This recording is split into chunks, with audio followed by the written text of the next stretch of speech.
We are the most cynical people. Like, we are the jaded crowd who, if a game doesn't entertain us in 5 minutes, we stop playing it. I don't think anybody in this world has ever done anything worthwhile without being their own worst critic. If you somehow believe that what you're doing is the greatest thing ever all the time, it's absolutely not gonna be the greatest thing ever. Disclaimer time. We're going to be naming a lot of names this video. And while I know I don't have to tell my general audience to not run off and harass Bungie devs, because that's bad, but you know, with the state of YouTube and all the React content, it's just better to be safe than sorry. So, ladies and gents, boys and girls, guardians of all ages, while I understand it may be cathartic and tempting to run off and tell Pete I give tours of my cars to underserved kids, persons too, take a big step back and literally fuck your own face! Or to get into one of his classic cars and take a long drive off a short pier, all while fornicating with a particularly spiky didgeridoo where you probably should didgeridoo. Just don't do it. Don't do it! Just don't do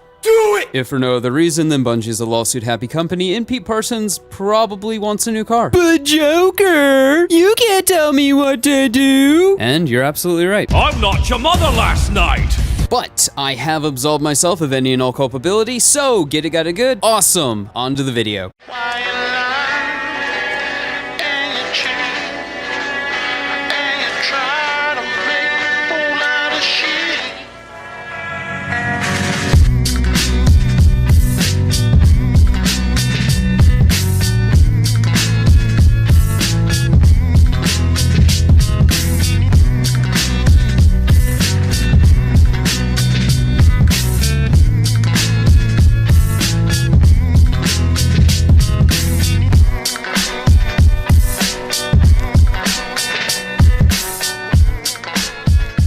What's going on, ladies and gents, boys and girls, guardians of all ages? Joker back again once again, and today, people, wow, that intro hits different now, all things considered. And also, yeah, it has been a second, but in my defense, I have been streaming periodically here and there. I've been doing fun things like playing Space Marine and Warframe. That tongue though? I mean, there may have also been an expansion in a game that you've possibly heard me talk about just once or twice, called Final Fantasy XIV. And at the risk of making this intro much longer than it needs to be, the MSQ is bad. We're not talking Lightfall or Final Shape bad, but it was bad. You just have to say that you're fine when you're not really fine, but you just can't get into it because they would never understand. Trust me, this is all relevant. We're on a journey, let the process work. The expansion wasn't all bad. After all, the raids are it's a... Well, we're waiting. It's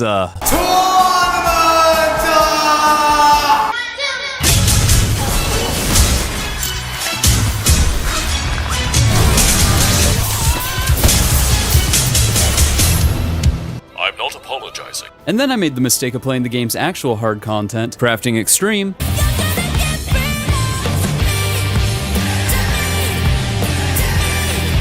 And into melding your gear ultimate. I am never gonna financially recover from this. There's probably like 5 people in my audience that even understood that reference, but hey, details. Get on with it. Yes! Get on with it! The point is, for those of you who are wondering where I've been, there's just been things that have been taking up my time that are not Destiny. Or should I say Deadstiny? What the hell is going on, Stiny? Dado does Deprestiny? Hello everyone, welcome back to my midlife crisis.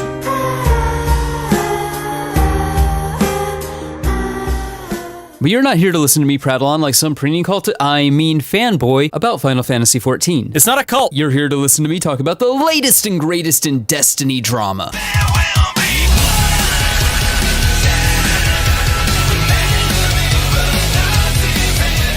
So let's get to, as the kids say, and spilling the tea, sipping the tea, something with a tea. We interrupt our program to bring you this important message. Editor's note. Due to the nature of editing down a nearly 5 hour long video, Bungie laying off 220 people, or Destiny hemorrhaging players like the franchise was just scored by a Rev chainsword, is somehow, some way, through some Herculean leap in logic that us mere mortals will never be able to comprehend, not Berrett, the latest and greatest in Destiny drama. Some motherfuckers are always trying to ice skate uphill. Nope. Because, for you see, longtime Bungie veteran, we're talking 25 to 30 years here, Christopher Berrett decided to do a little bit of what they call in the business an oopsie scootsy, and got caught with his pants down, proverbially speaking, of course. I am shocked. Shocked!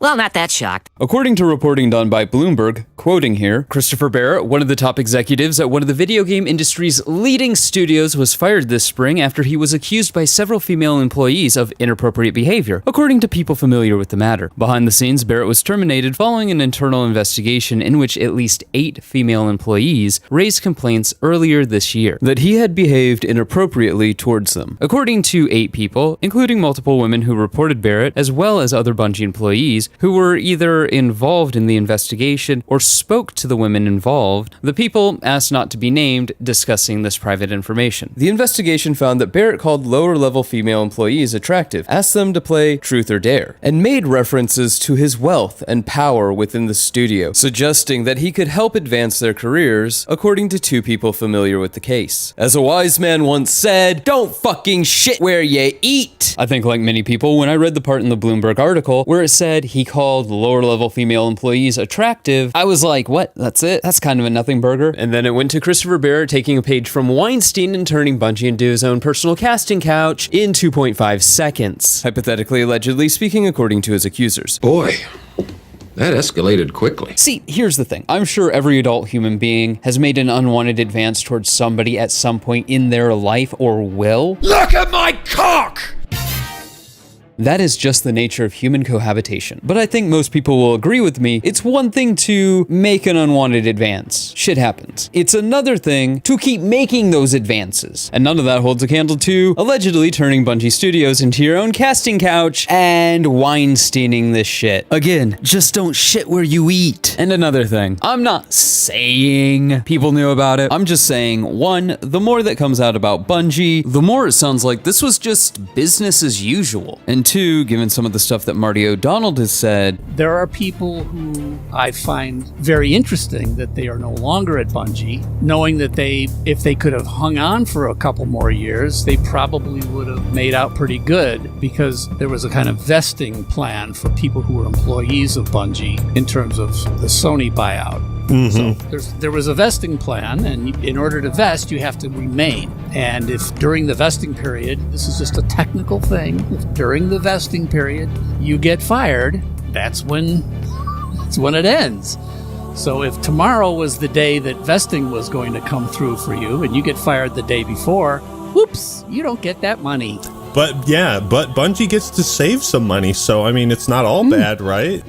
Exactly. And I was one of the senior executives, and I had founder stock. So the idea that I was just sort of like, well, he's just this guy over to the side that writes music for us every once in a while, and then he start mouthing off, so we're going to fire him. That's just not the way I looked at it. And I don't think anybody clearly shows. Yeah, I don't think any reasonable person saw it that way. All of this does make one wonder. Was Christopher Berrett actually fired for these transgressions, or was he fired because he had stock that Sony and Bungie management didn't want to pay out on? You know, much in the same way Marty O'Donnell alleges happened to him. Well, as conspiratorial as that may sound, that's exactly what Christopher Berrett alleges in a $200 million lawsuit. Quoting IGN here, former Bungie director Christopher Berrett is suing PlayStation and Bungie for more than $200 million, denying allegations of sexual misconduct and claiming that his firing was intended to avoid paying nearly $50 million owed under his employment agreement. The 81-page lawsuit lays out 7 counts against Bungie and SIE, including Family Medical Leave Act relations, defamation, and breach of contract. Berrett is seeking at least $100 million in defamation damages, in addition to more than $90 million owed under retention agreements, alleged Washington Rebate Act violations, and other compensation. Barrett's lawsuit alleges that he was scapegoated for Bungie's overall struggles in the wake of the PlayStation acquisition, and that the investigation was used as cause to fire him after requesting FMLA leave. Barrett's lawsuit also says that many of the allegations laid out in the 2021 IGN investigation into Bungie's workplace culture were not shocking to him, and he lays out several allegations of his own, including claims that at least one employee frequently exposed himself in the office, and that Bungie maintained an email chain that shared lewd and semi-pornographic content to the entire studio. So doing my due diligence, I dug a little further into this and found the 82-page lawsuit. And it's interesting.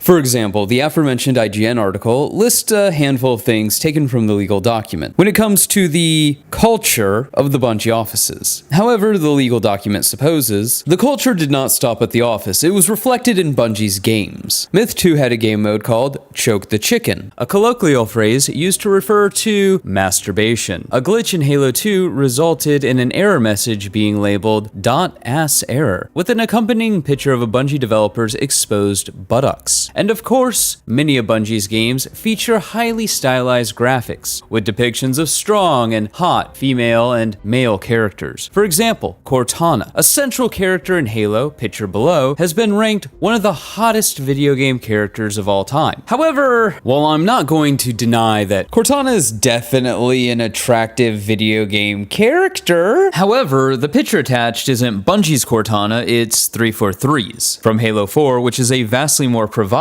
version of Cortana. On top of all of that, Bungie hasn't worked on Halo in what, 15 years? So, hypothetically, allegedly, in somebody's opinion, not my opinion, but somebody's, could it be that Christopher Berrett and his legal team have to reach back as far as Cortana because Bungie has become more prudish, if not downright puritanical, with their depiction of female characters in video games since the days of Cortana? In fact, you can go from Destiny 1 to Destiny 2 and kinda see this transition. Now, I'm not saying, I'm just saying, some might argue if Mara was running around with her big naturals hanging out, the game would be doing better. Oh, who am I kidding? Not even unnerving shoulder charge would save the game at this point, but I digress. It's just kind of weird that they have to reach back so far and use another company's version of Cortana in an attempt to prove that Bungie culture, more so modern Bungie culture, is a frat boy funhouse. And while that may seem like semantics to you, oh viewer mine, well, as they say, the devil really is in the details. And again, I'm not saying he's lying. There's been a lot of reporting about how Bungie is just a terrible place to work. But this defense or accusation or piece of quote-unquote evidence is pretty easy to poke a hole through. The legal document also states, while Barrett's demeanor was very different than the frat-like elements of Bungie's culture, he loved making video games, loved and was passionate about the games that Bungie made, and congenial with his colleagues. Like, if you've ever thought that Chris and I were fucking squeaky clean people, I'm really sorry, because we have never been squeaky clean people.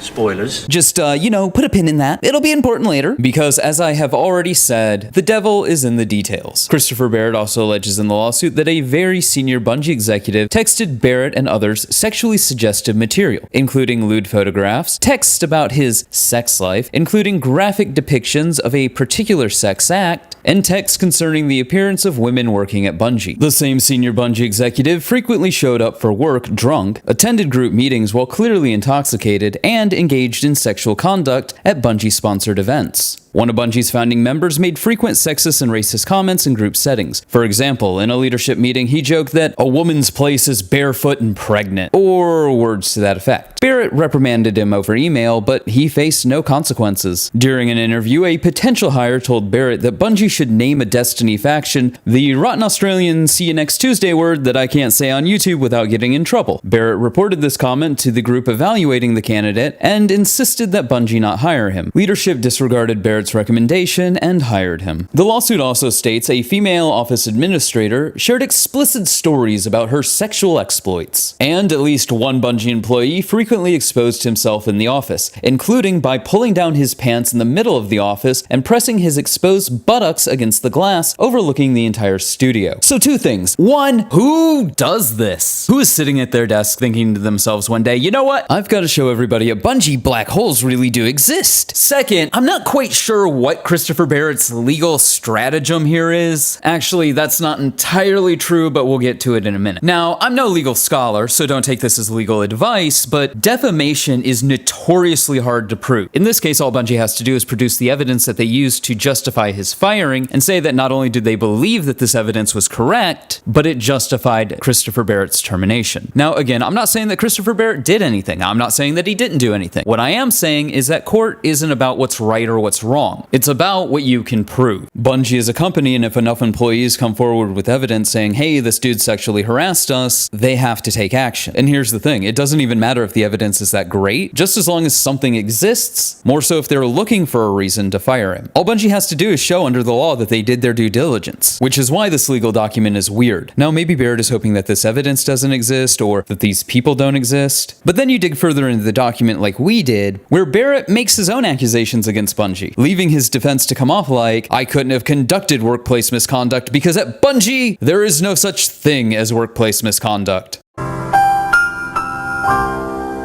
Stick some iron in your mouth and pull the trigger. So here's all these other examples of workplace misconduct. This was normal. This was the culture of Bungie. This is how we did things at our company. It was okay. It's not misconduct. Oh wait, he denies doing any of this in his legal document. However, and this might have been a dumb miscalculation, when the news originally broke of Christopher Berrett's firing from the Bloomberg article, he apologized for his actions, stating, and I quote, I feel that I've always conducted myself with integrity and been respectful and supportive of my colleagues, many of whom I consider my closest friends. I never understood my communications to be unwanted, and I would have never thought they could possibly have made anyone feel uncomfortable. If anyone has ever felt that way about their interactions with me, I am truly sorry. Again, this is a civil case, not a criminal case, so I'm not saying that he did anything. I'm not saying that he didn't do anything. What I am saying is that does not look good, because not only does he not deny that he did anything, he leaves open the possibility that he did do these things. He just didn't understand that these were unwanted advances and made people uncomfortable. And while I personally don't believe an apology is necessarily an admission of guilt, anything you say can and will be used against you in a court of law. That doesn't just apply to the state. Again, this isn't about what's right or what's wrong. This is about what can be proven. It's a civil matter of he said, she said optics. So it's probably not the greatest look in the world to apologize for things you didn't do, nor is engaging in what, hypothetically, allegedly, in somebody's opinion, not my opinion, but somebody's opinion, somebody, just somebody, might consider a little hypocrisy. Take a look at that legal document that I just presented and scroll down to point number 2. The same senior Bungie executive frequently showed up to work drunk, attended group meetings while clearly intoxicated, and engaged in sexual conduct at Bungie-sponsored events. Mr. Kettle, Mr. Pot called. He says you're black! I was still married when Chris and I started dating, fun fact. So was Chris. Chris and I were both married when we started dating.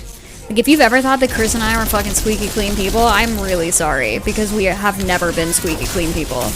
I think that's been very fucking obvious, but yeah, we're like two fucking shady pieces of shit. Awkward. Now again, for legal reasons, to be 150% clear, I'm not saying he's guilty of anything. What I am saying is it is really, really bad optics when your current wife, who is a Twitch streamer, who is flown out to Bungie events, who you cheated on your former wife with, and she cheated on her former husband with, describes you and her as two fucking shady pieces of shit. More so when this is the sort of behavior you're accusing others of engaging in. And I would be surprised if Bungie's legal defense didn't point out that Christopher Berrett hooked up with a Twitch streamer who has flown out to Bungie events, who may have gained, hypothetically, allegedly, in somebody's opinion, not my opinion, but somebody's opinion, undue influence within the Destiny community, and thus her career was advanced. And again, right here, it's not my place to cast judgment on anyone, but in a battle of he said, she said optics, that's not a good look. So again, I have to ask, what exactly is the strategy of this defense? Well, there is one, and it might be a Hail Mary, but it also might be a Hail Mary that pays off. Now, originally, it struck me odd that Christopher Berrett listed all these accusations about things that other Bungie employees did in his lawsuit. Because if he's really trying to prove that he didn't do anything, these accusations don't matter. If someone was to guess, hypothetically, allegedly, in their opinion, Christopher Berrett isn't necessarily trying to prove his innocence. If this goes to trial, all those accusations have to be looked into, and all those findings become part of discovery, and discovery becomes public record. It's a bold strategy, Cotton. Let's see if it pays off for him. If Bungie's dirty laundry becomes public record, ooh boy, hold on to your asses. Anyone who's vaguely interested in gaming, gaming news, gaming drama, Bungie, Destiny, Halo, every YouTuber and Twitch streamer with even a shred of skin in this game will be scrutinizing it. So the question boils down to, how much is Sony willing to pay to sweep this all under the rug? Because as it turns out, the Sony and Bungie deal is really bad. Sony doesn't own Destiny. Sony may not even own Marathon. Sony, as the legend goes, bought Bungie for their staff. Staff that Bungie is hemorrhaging and staff that Sony may have to fire if all the dirty laundry comes out. And while I'm sure there's more than a few people in the comments below reveling in the thought of that process, this could be really bad for Sony in and of themselves. Imagine, if you will, instead of telling your investors, the people who are spending millions upon millions of dollars to see profit from your company, that instead of paying some dude $200 million or whatever to just piss off, you blew $3.6 billion.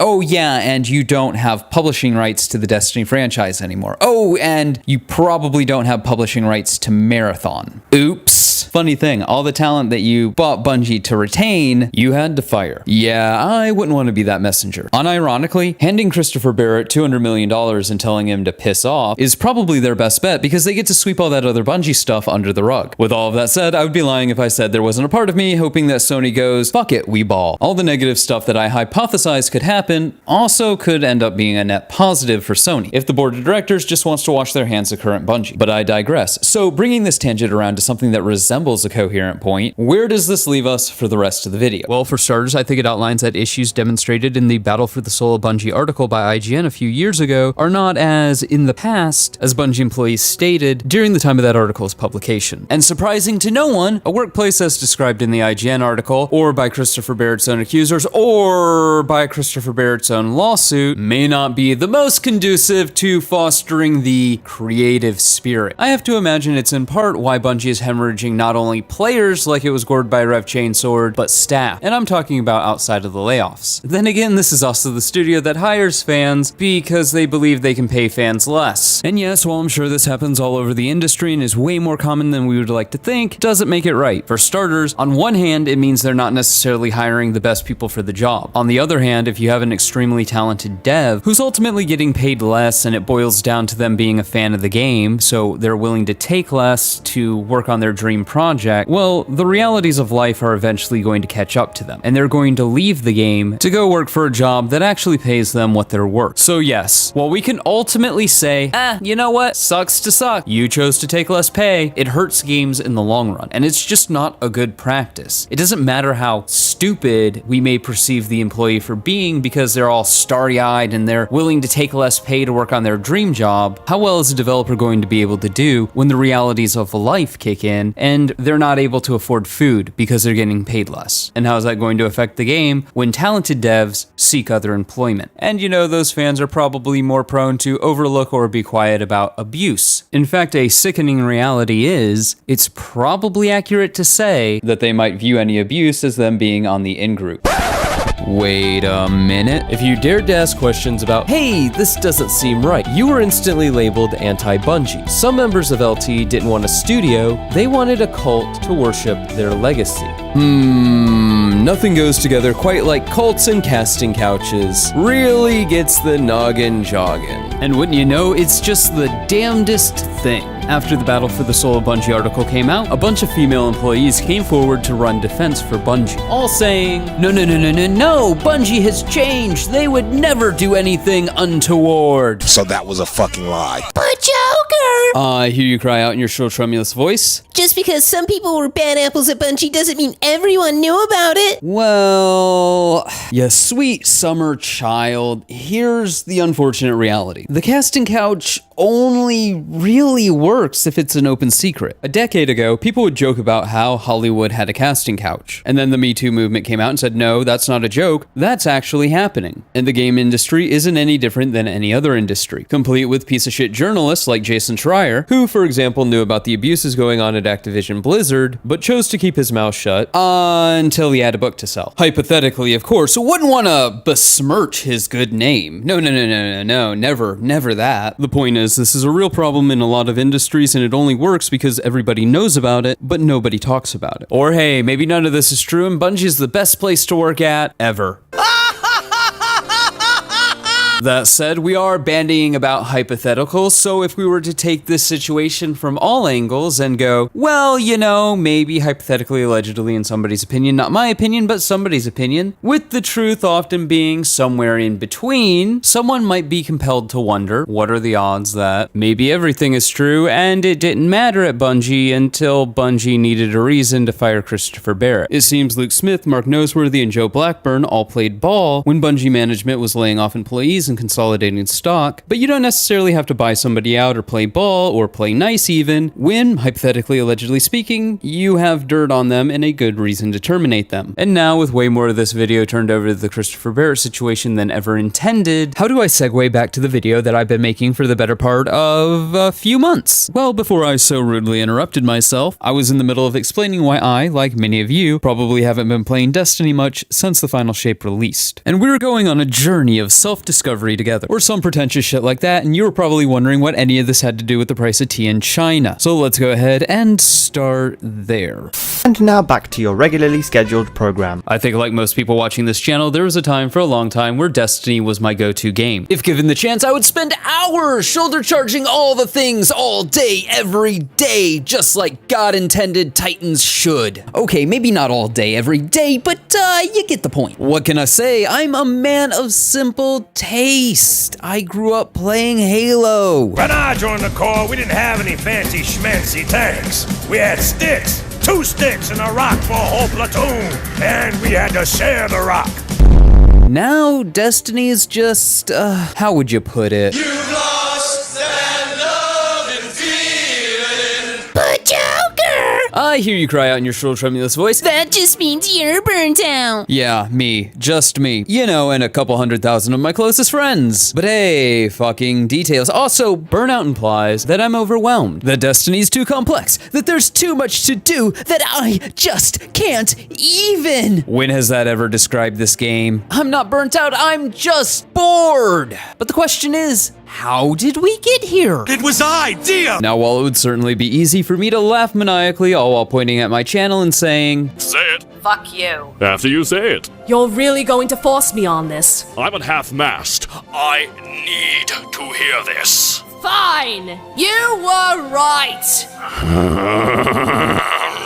Jump up your own ass and die! Houston, we have no problems. That would be cheating, which would be no fun. Plus, I wrote a 40-page script for this video, which we haven't even begun to scratch the surface of. But where, oh where do we start? I wonder, I sit here all wonder. I know, Bungie management. The gift that keeps on giving. So are you ready to go on a journey with me? Because we're about to go on a journey of twists and turns and me seemingly going off plot. But dear viewer, if you just trust the process, we'll get to a point eventually. Now, ladies and gents, boys and girls, guardians of all ages, as a wise man once said, those who do not know history are destined to repeat it. And nowhere is this truthism more perfectly encapsulated than with Bungie management. I don't know if you've heard, but Destiny may be dead. At least that's what the word on the street is, and by word on the street, I mean the clickbait titles of dozens of videos across the internet. And clickbait videos would never lie to me, right? But, well, I hate to say it, there may be more to it this time than a shiny new gooner shooter that dares to challenge the hegemony that is, or was, Destiny. As it seems the luck that has kept Bungie management afloat for the last 30 years may have just run out. Alas, poor Destiny, I knew ye, Horatio. Not that the people responsible for everything would be the ones to feel it. No, no, no, no, no, no.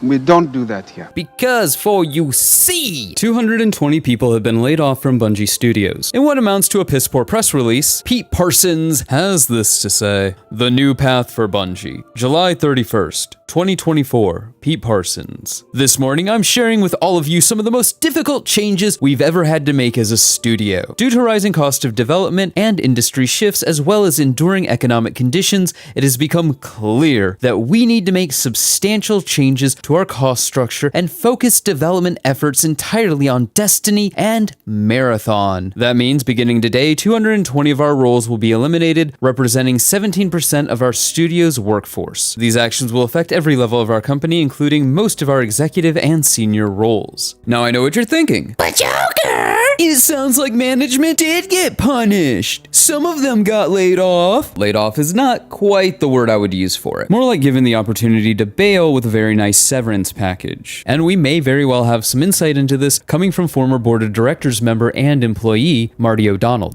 There are people who I find very interesting that they are no longer at Bungie, knowing that if they could have hung on for a couple more years, they probably would have made out pretty good, because there was a kind of vesting plan for people who were employees of Bungie in terms of the Sony buyout.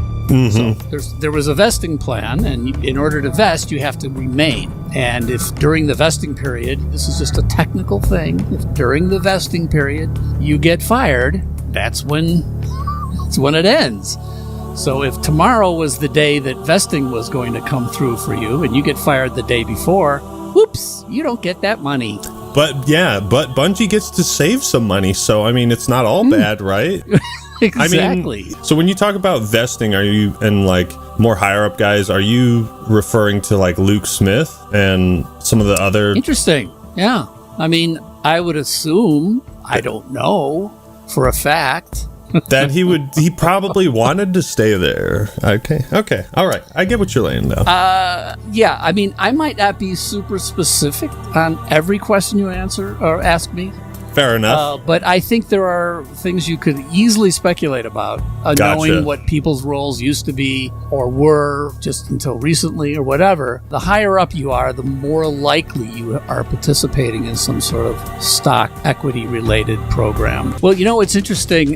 When I was on the verge of being fired and knew that firing was coming up, and I'd been warned about being fired, and there was almost an entire year. This is the other thing people don't remember. I mean, 25 years is a long time, and I had worked with Bungie for 3 years prior to that. I think I met the guys in 96, 97, something like that, and we shipped our first game in 97. So even by the time Macworld came out, I had been with those guys, working with those guys for a while, and then I became an employee officially in 2000. I'm curious to know how many of the more senior members of Bungie left willingly, or had to make it appear that they left willingly.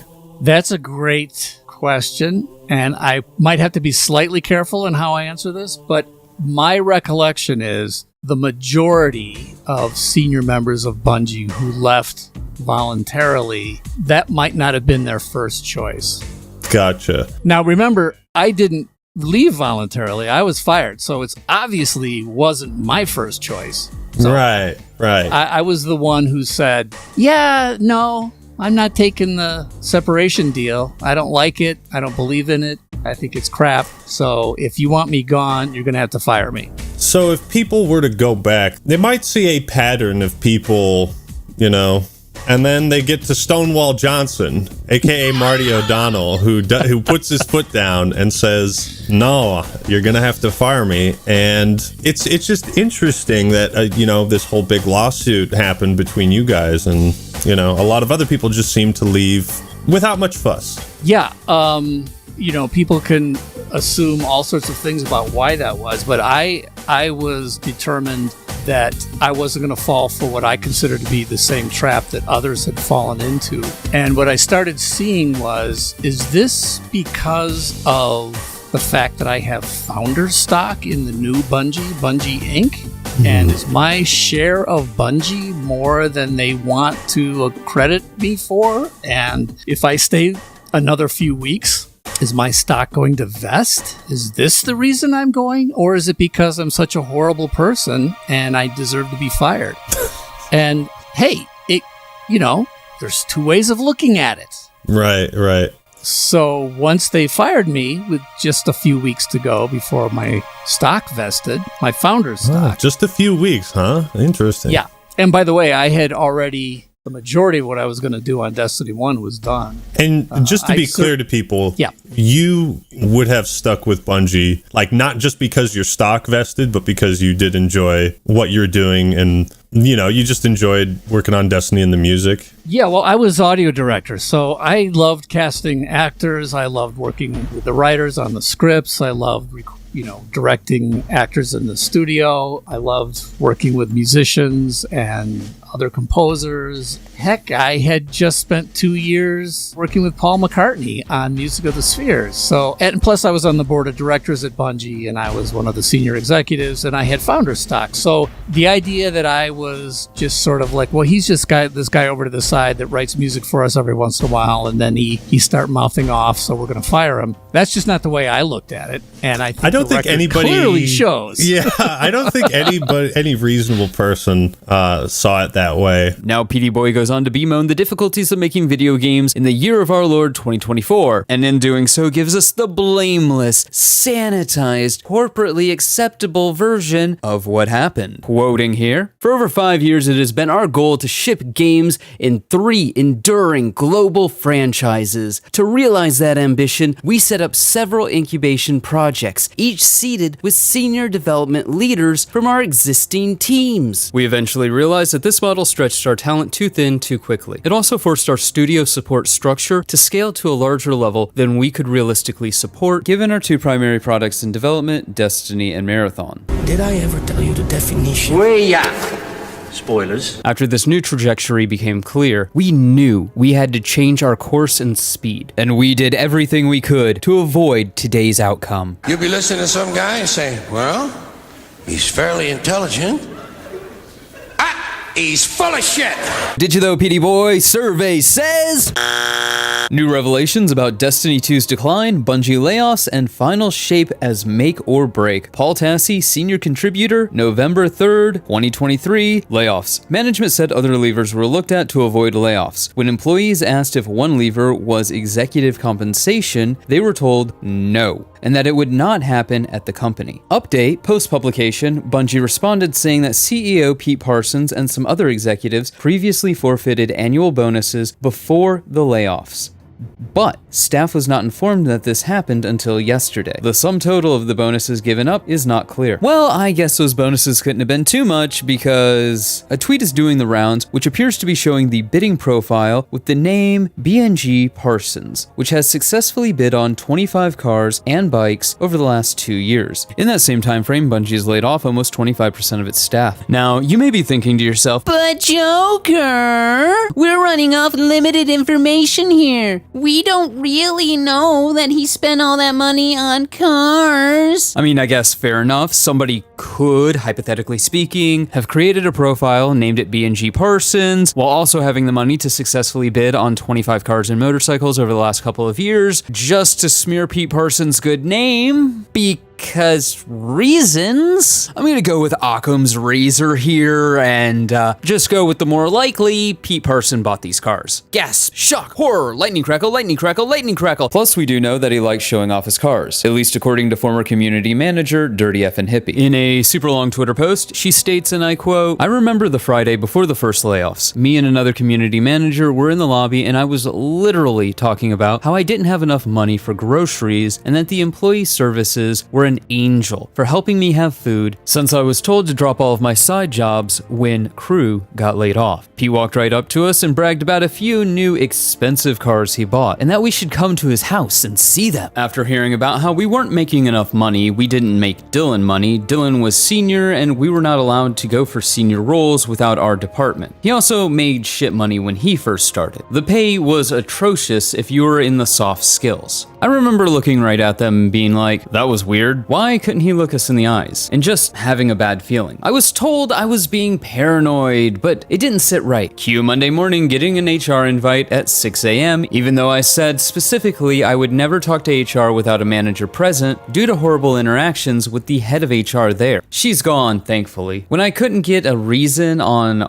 what the meeting was, I knew. Even to a guy like me, that's cold. Then we have this tweet. The Sam Barley wrote, "Coward, you did this. You chose this. I'm already listed as do not work with, and I don't care anymore. You lied to my face, straight to it. You also invited me to come see your new cars 2 days before you laid me off. Too fucking days. Leave now. So when I see people tweet and say, I can't believe this guy fired me 2 days after he showed me his cars, that's just a hypothetical. Right. Just saying. I'm like, well, there's a person who's not that worried about, being sued into oblivion, which is kind of encouraging to me to see that some people have a spine. If everybody who was laid off or fired in the entire game industry just all at the same time came out and spilled the beans, none of these corporations have enough money or firepower to sue everybody. So did PD Boy pull all the levers he could? Did he really? I don't know. Let me ask Nintendo. Iwata ran the Kyoto, Japan-based game company from 2002 until his death in 2015. In 2013, Nintendo released the Wii U console as the successor to the mega-popular Wii. It was a commercial failure, pushing the company into years of loss. To avoid layoffs, Iwata took a 50% pay cut to help pay employee salaries, saying that a fully staffed Nintendo would have a better chance at rebounding. If we reduce the numbers of employees for a better short-term financial result, employee morale will decrease. And I sincerely doubt employees who fear that they may be laid off will be able to develop software titles that could impress people around the world. Iwata reportedly said at the time, well, I guess you could say that Nintendo does what the others don't. And here we see Nintendo demonstrating something that Bungie doesn't seem to fundamentally understand. Destiny is Bungie's golden egg. That's cool. You know what's better than 1 golden egg? 2 golden eggs. 9, 10 even. And you know how you keep producing golden eggs? Come here, get real close. No. Closer still. Closer. I'm gonna tell you a secret. You do it by taking care of the goose. Gasp, shock, horror, lightning crackle, lightning crackle, lightning crackle. Revelation! And the truth shall set you free. The Joker! I hear you cry out in your shrill, tremulous voice. Comparing Pete Parsons to Iwata in terms of salary and what they could have offered to keep their employees isn't fair. Well, you know what, contrarian commenter of contrarian comments? Maybe you're right. Maybe it's not fair. But if we do just a little quick math, $2.5 million spent on cars is 25 employees at $100K a year retained for 1 year. 50 employees at $50K a year, which is actually probably more accurate. And I mean, if you're spending $2.5 million on classic cars, you clearly have disposable income. Plus, other members on the board of directors could have chipped in. Who knows how many jobs could have been saved. And think of the morale boost that would have brought to Bungie and the development of content. But instead, we have a team of developers that are basically looking at the gallows every time they come into work. I'm only guessing here, but as Iwata supposed, that's probably not conducive to creating an environment for creativity. However, as I'll soon demonstrate, failing upwards on the back of hyper-competent employees is a tried and true Bungie management feature, not a glitch. What do I mean? Well, our story takes us back to the yesteryear between 1998 and 2001. Bungie is developing Halo Combat Evolved for the Mac, and they're working on the successor to Myth, Project Phoenix, which has been described as a siege warfare game, where one player attacks the other. According to Paul Bertone, quoting here, for almost a year we worked on Phoenix, and it just wasn't coming together. We had good ideas, good enough technology, a really close team, but our leadership was lacking a little bit. We just couldn't get that crystallized idea into a bug-free prototype that people could play and get behind and believe in. Then in April or May of 2001, Halo called. I went over to the single-player campaign, the engineers moved over, and all our artists got absorbed. But as the name implies, this wouldn't be Project Phoenix's last hurrah.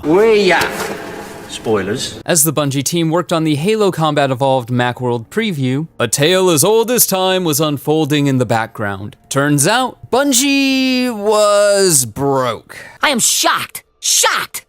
Well, not that shocked. To quote Max Hoberman, I was probably more aware than most that Bungie was in a financially risky place. And Bungie was such a proudly independent company. I think for the majority, certainly of our fans, but I think even internally, the whole acquisition really caught them off guard. Now, Max Hoberman isn't just some random Bungie employee. Max Hoberman's contribution to Halo as a franchise, and even just Xbox as a platform, is kind of understated. We'll talk about that in detail, but after leaving Bungie, Max Hoberman would go to open his own studio and become CEO of a little game company you might know about called Certain Affinity. You know, basically that studio that everyone wants Microsoft to give Halo to. And at the risk of digressing even further, it's pretty understandable why. Max Hoberman is a prime example of what we were talking about earlier when it comes to CEOs needing to do everything they can to retain their talent. And also in extrapolation to that idea, how much brain drain and Peter Principle promoting can a company withstand and still be the company that made those successful AAA titles that made that brand a household name in the first place? The brand name Bungie isn't the talent. It's not what's making the game. People like Max Hoberman are the people making your games. And when you don't treat the goose that's laying the golden egg well, they go off to become your competition. But as I am oft wont to do, I have digressed. So put a pin in the idea that the acquisition was a surprise to Bungie employees, because I'm sure they'll take it well, right? Right, they will be mature adults about now working for Microsoft, right? It's false. No way.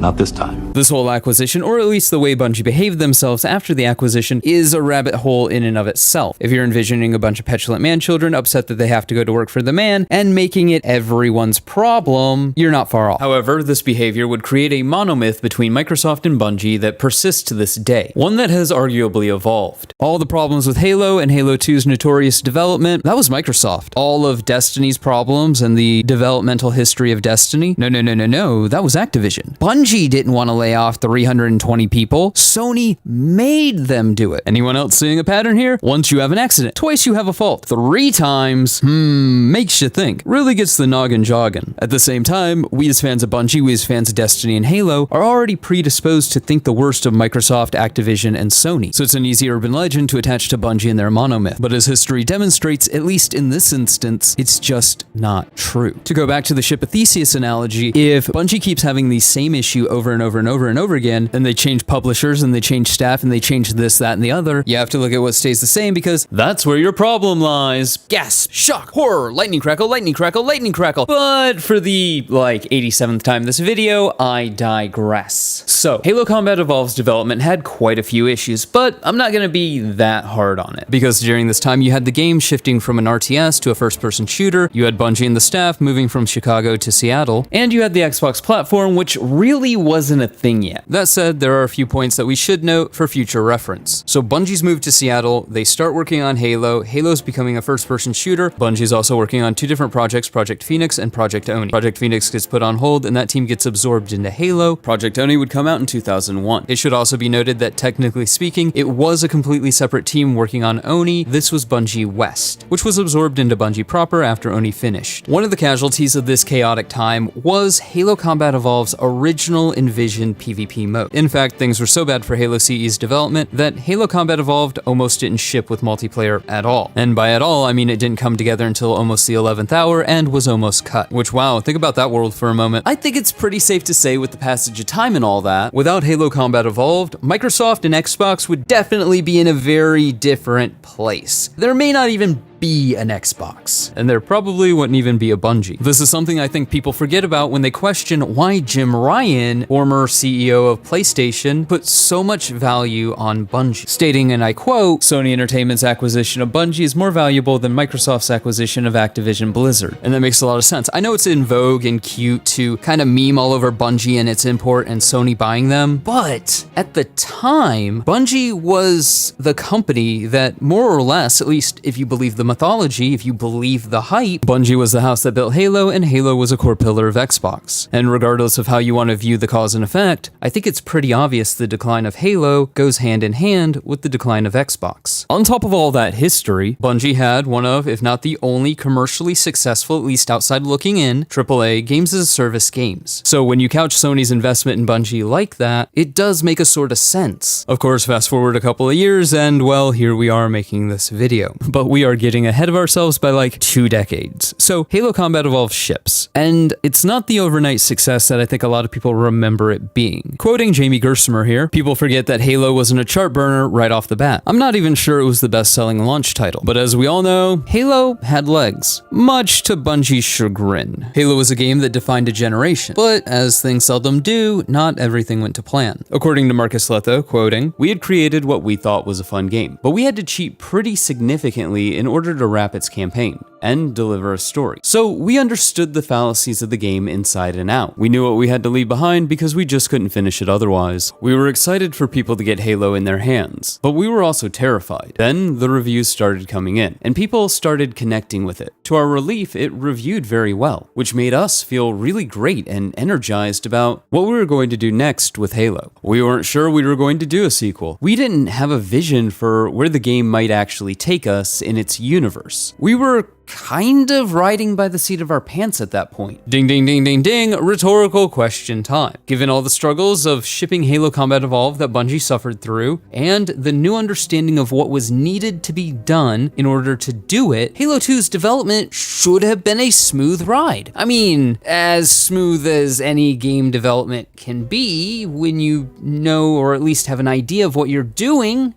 right? Right? Oh, dear Lord God, no why. We've got a huge amount of work to do in this very, very compressed time period. That's scary. These guys are everybody here is scared. More time would be well done. CJ doesn't need us until next year. If we could have some more time, that would be great, but the fans are screaming. More time, more time. Yeah, we could have used a lot more time. If you can invent a 75-hour day, you'd be my best friend. We're not asking to work shorter days. We're asking to work as hard as we're working right now, but just 2 weeks. It's an amazing thing to be part of. That many people want something so bad that they're willing to spend that, that time and that effort 7 days a week. It's tremendously hard. It's a cool thing to be part of, and Halo 1 wouldn't have been what it was if we hadn't done that, and this game sure wouldn't be what it is going to be if we had worked 8 hours a day. And maybe that sucks because we didn't plan right, and maybe there's a way to do it all on the 9-to-5 schedule, and maybe one day we'll even find that, but it's sure not the way it's going to be this time. That clip comes from the making of Vidoc for Halo 2 that shipped with the collector's edition. It's an interesting little propaganda piece, and yes, I do mean propaganda piece, in the classic sense of the term. I mean, think about it realistically. If Microsoft was really cracking the whip on Bungie, would Microsoft allow them to create a high production value Vidoc, complete with music licensing, and then ship it with the collector's edition of their flagship franchise for their overpriced plastic box? Not unless there was something for Microsoft to gain, like, I don't know, maybe the view that Bungie was this punk rock studio, and by supporting the underdog, you're giving the finger to Microsoft. And that might sound counterintuitive at first blush, but this was the 2000s. The people buying Xbox were not necessarily the people buying PCs and paying for Windows. It's not unlike your favorite emo punk rock band telling you to rage against the machine while signing multi-million-dollar contracts with the machine. It's all smoke and mirrors. Advertising that has built this mythology that Bungie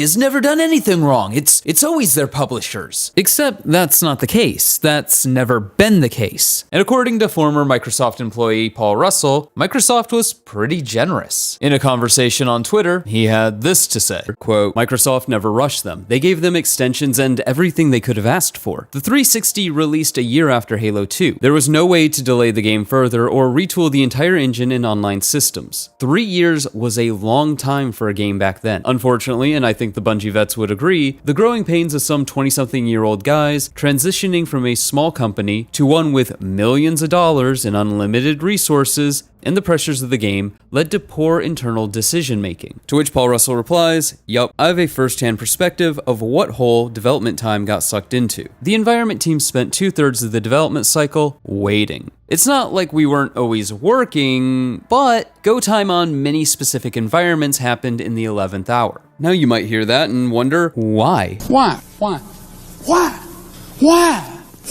The making of Halo 2 Vidoc would have you believe that Bungie started development almost immediately on Halo 2, but that's really not the case. A week after Halo CE shipped, Paul Bertone went back to work on Project Phoenix, the aforementioned successor to Myth. In fact, this wasn't the only project spinning up in the wake of Halo Combat Evolved's release. Between the release of Halo Combat Evolved and sometime in 2003, Bungie would have several projects in the works. Project Monster Hunter, not to be confused with the Monster Hunter franchise, was headed by the Oni team that, after shipping Oni, was brought in in to help finish up the "we almost had to gut this because we were so far behind on it" Halo Combat Evolved multiplayer. Then there was Project Gypsum, a free-roam third-person action beat-em-up with a setting that blended mythology and fantasy. Paul Bertone compared Gypsum's gameplay to modern titles such as The Witcher, Shadow of Mordor, and the Arkham games. And last but not least, Project Phoenix, which was also known as Fantasy Siege. Now, here's where some of my sources differ. However, they differ in a way where I believe both sentiments can be true. According to Jamie Gersimer, everybody wanted to do a sequel because there was so much cut out of Halo that we basically had enough ideas and concepts to make another game. However, according to former Bungie employee Paul Russell, this wasn't the case. Quoting, "When you say that nobody at Bungie wanted to make Halo after CE, did you mean all the devs? Most? Some? Would you include yourself? It's always bothered me that they would want to stop working on something so massively successful. It makes no sense." To which Paul Russell would reply, "We're talking 40 people give or take. No one wanted to do Halo 2. We wanted to pass the baton and do something else. The belief was that MS had hired us to incubate exciting new ideas. Jones didn't want Bungie to be a sequel house. We were on board for the former. When it looked like we weren't going to get out of doing a sequel, we did so with a heavy heart. About 1/4 of the team worked on the next IP, what we believed to be the future of Bungie. It was a bad day when that plug got pulled because we knew we were trapped as the Halo house." Now, I'll let you draw your own conclusion on whatever story you want to believe, but at the risk of putting my finger on the scale, here's a clip from the Halo 2 developer commentary. There's a grand tradition in Halo games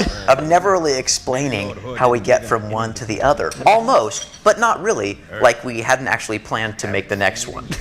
What? I mean, we always do. I'm just saying it's like we hadn't really planned it. I remember when we were doing the Cortana letters years ago, where we had the entire plan from the beginning of the Cortana letters to the end of the trilogy. I remember that whole story arc, yeah. Right. I think we might have lost that plan. I know I'm saying the obvious here, but just go with it. You could very easily have a situation where both things are true. Jamie was clearly one of those people who, in my opinion, are on the right side of history and wanted to make more Halo, while the rest of the studio was like, oh, no, not more of the same. We wanted to do the new shiny thing. But what matters in this situation are the people that didn't want to continue working on Halo because, well, they're the management of the studio. And management not really wanting to work on a Halo 2 matters a lot, regardless of how much their perceived corporate overlords wanted them to do it. If Bungie management doesn't want to do it, they're going to work on everything but what they're supposed to do, and they are going to drag their feet on the development of the project that is arguably making them, oh, hey, wait, the more things change, the more they stay the same. What did we say earlier about those who forget history are destined to repeat it? And if it seems like I'm harping on this point a tad much, just keep in mind that Bungie didn't want to be a sequel house and then signing up for 10 years of Destiny with a Destiny 1, 2, 3, 4, and all the accompanying DLC laid out in the contract before they even had the engine to start developing the game. Spoilers. It sounds like they either set themselves up to fail, or they never intended on carrying through with that original contractual obligation. Hypothetically, allegedly, in somebody's opinion, you know, just something to keep in mind. But would you believe it, ladies and gents, boys and girls, guardians of all ages, we are getting ahead of ourselves because we need to take another digression. I know. This video has been largely one digression, loosely framed around 30 years of Bungie management, edited and put together by somebody with really bad ADHD and poor taste in memes with limited Destiny 2 emotes. I know what I'm about, son. When talking about the development of Halo and Bungie just in general moving forward, we have to talk about the two founders of Bungie, which I know some of you are screaming, "But Joker, why didn't you start there?" Well, you know what? You might be right, but I think here is probably a better place to talk about it because here's where it's kinda sorta the most relevant. Bungie was actually founded by two people, Jason Jones and Alex Seropian. Now, if you played Destiny or any Bungie games, you probably know Jason Jones. Jason Jones is the co-founder and current CCO of Bungie, at least according to his Wikipedia. And one of the key things that you need to know about our subject here, Jason Jones, is Jason Jones historically doesn't like working on sequels. Put a pin in that fact because it is quite possibly one of, if not the most important facts in this video. As we read in the Paul Russell tweets from earlier, Jason, after Halo CE, didn't want Bungie trapped as the Halo house. But I'm sure we've all been there. I mean, After all, if you want to make fuck you money, and Jason Jones definitely wanted to make fuck you money. I remember something very specific you told me in Las Vegas when I met you during TwitchCon. I believe you said Jason wanted to have fuck you money. I believe that's the way it was put. Maybe I said, did I say F you money, maybe? Yes. Sometimes you just have to bite the pillow, grit your teeth, and bear it. Metaphorically speaking, of course. Because lube is always nice. And you know what? Depending on how you want to look at it, I guess technically he does have fuck you money. If you're a former employee, definitely feels like a fuck you, and he has money.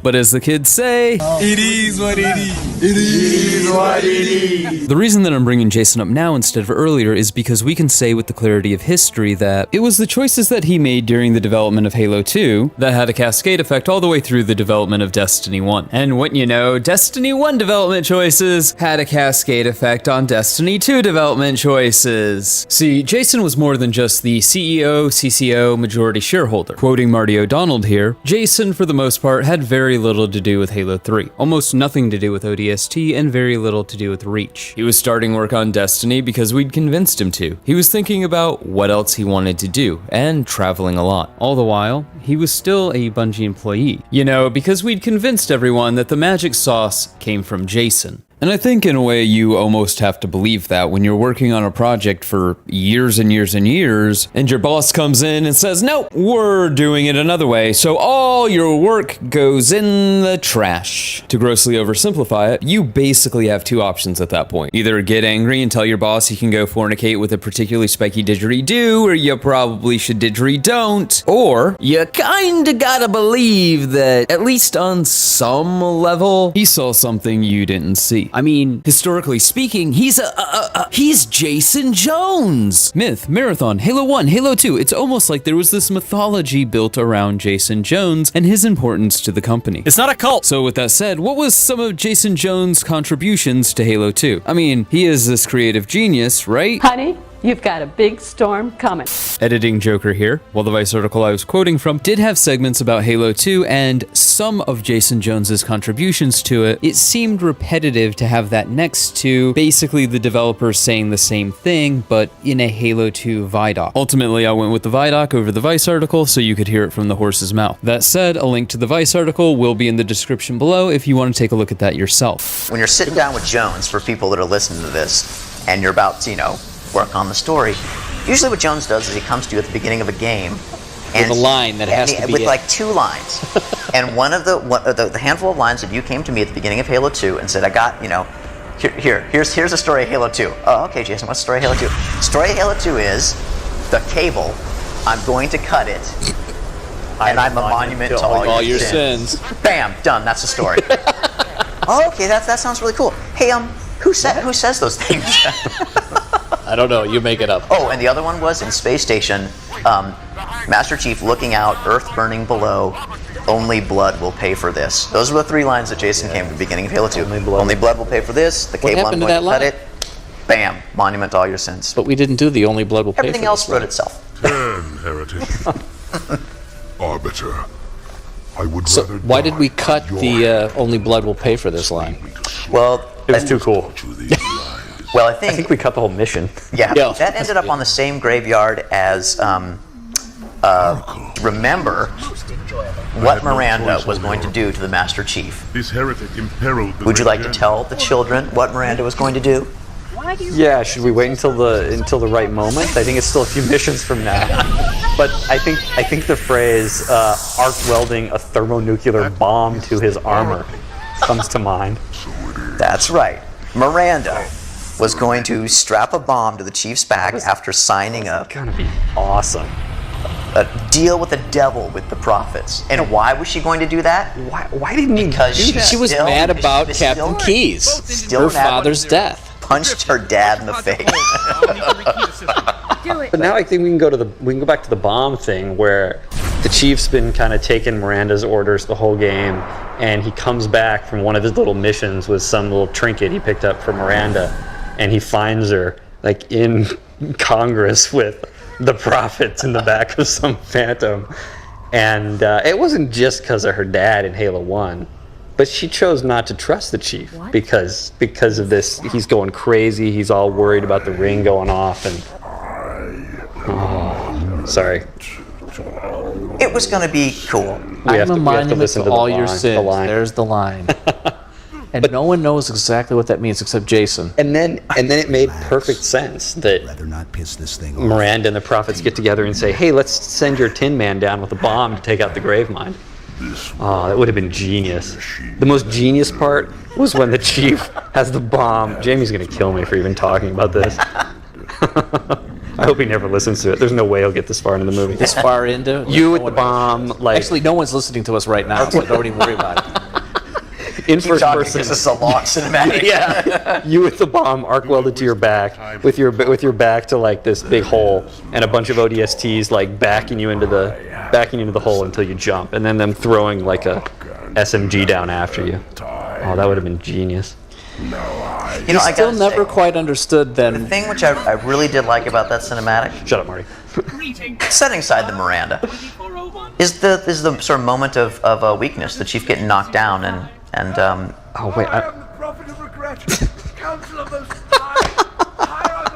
For starters, am I the only one that hears all that and thinks to themselves, wow, that sounds like some Master Cheeks Halo TV show level melodrama and not actually Halo? Who knows, maybe we all had it wrong the entire time and the Halo TV show wasn't that far off of Jason Jones's original vision. Jokes aside, we also have Marty O'Donnell's take on Jason Jones from his recent Actman interview. Yeah, Jason was, he didn't have a problem talking about the fact that he wanted to be able to at some point get compensated for the huge influence that he had on the gaming industry, which he did. He has been compensated, trust me. Yeah. I know this for sure. Deservedly so?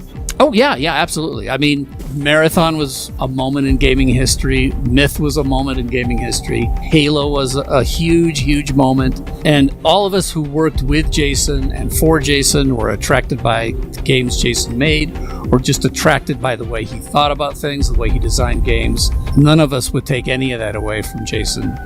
His talent is huge. Yeah. So, yeah. I mean, and Destiny 2 also. Destiny was pretty monumental. I mean, you could debate on the it has quality. A 10-year run. Yeah. Whatever there was, 1,200 people working. How many people, just so many things about Destiny, so many things about Halo. And it goes right back to Jason Jones, without a doubt. Now, Jason didn't do it by himself. Certainly, I think the combination of Jason Jones and Alex Seropian was a magic combination. I don't think either one of them alone could have done what the two of them did together. So I think that's a very interesting combo that you have to look at both of them as the founders of the original Bungie software. To a certain extent, Jason understands all the different aspects of how a game gets put together. And on a small team, he's in there working on whatever needs doing. But it's hard to say that he's a visionary leader because he doesn't cast a vision and convince people to get in line or put their best effort behind it. And whatever he's focused on at the time, that's all he's focused on. So he is sort of like this choke point. To me, from the outside looking in, what it sounds like is Marty is saying that Jason Jones is no Yoshi P. I imagine people who are familiar with Final Fantasy XIV get the analogy, but because every video is somebody's first, Yoshida is kind of the driving force / mastermind behind Final Fantasy XIV. Don't get me wrong, there's a lot of other insanely talented people working on that game, but it really is Yoshida's vision mixed with charisma and blatant insanity that has seen the franchise flourish. When Final Fantasy XIV 1.0 released, it released terribly. Yoshida was then brought in by Square Enix management and told to fix the game. A couple weeks later, he goes to them with two plans. He says, we can either try to fix what's here and maintain the game, but it's never going to make back the money and it's never going to be as good as it could be, kind of like what Bungie did with both Destiny 1 and Destiny 2, more so Destiny 2. But by Destiny 2, Bungie had learned that the player base will... What's the most diplomatically expedient way to put this? We'll go with forgive way more than they ever should. Or be more lenient to Bungie's excesses. Believe them when they say, we're listening, trademark. And they fucking bought that. Like discount PC. You cheeky dick waffle. We'll go with that. But as I am oft wont to do, I have digressed. Where was I? Ah yes, comparing Yoshi P and Jason Jones and talking about why solid leadership matters. At least when the studio is convinced of your transcendence among mere mortals. It's not a cult! So the second option that Yoshi P proposed is what we know historically happened. For those of you who do not know, they patched and maintained Final Fantasy XIV 1.0 while secretly in the background developing an entirely different MMO. Can we just take a moment to appreciate the balls on that, and that he had the audacity to suggest that to Square Enix's board of directors after they spent 5 years working on a failed MMO. And yet, here we are, over 10 years later, with Final Fantasy XIV being one of the most popular MMOs on the face of the planet. But don't take my word about Yoshi P's competency. This is from his own team. But we had put our all into it, and we were invested in the project. We still believed in the project.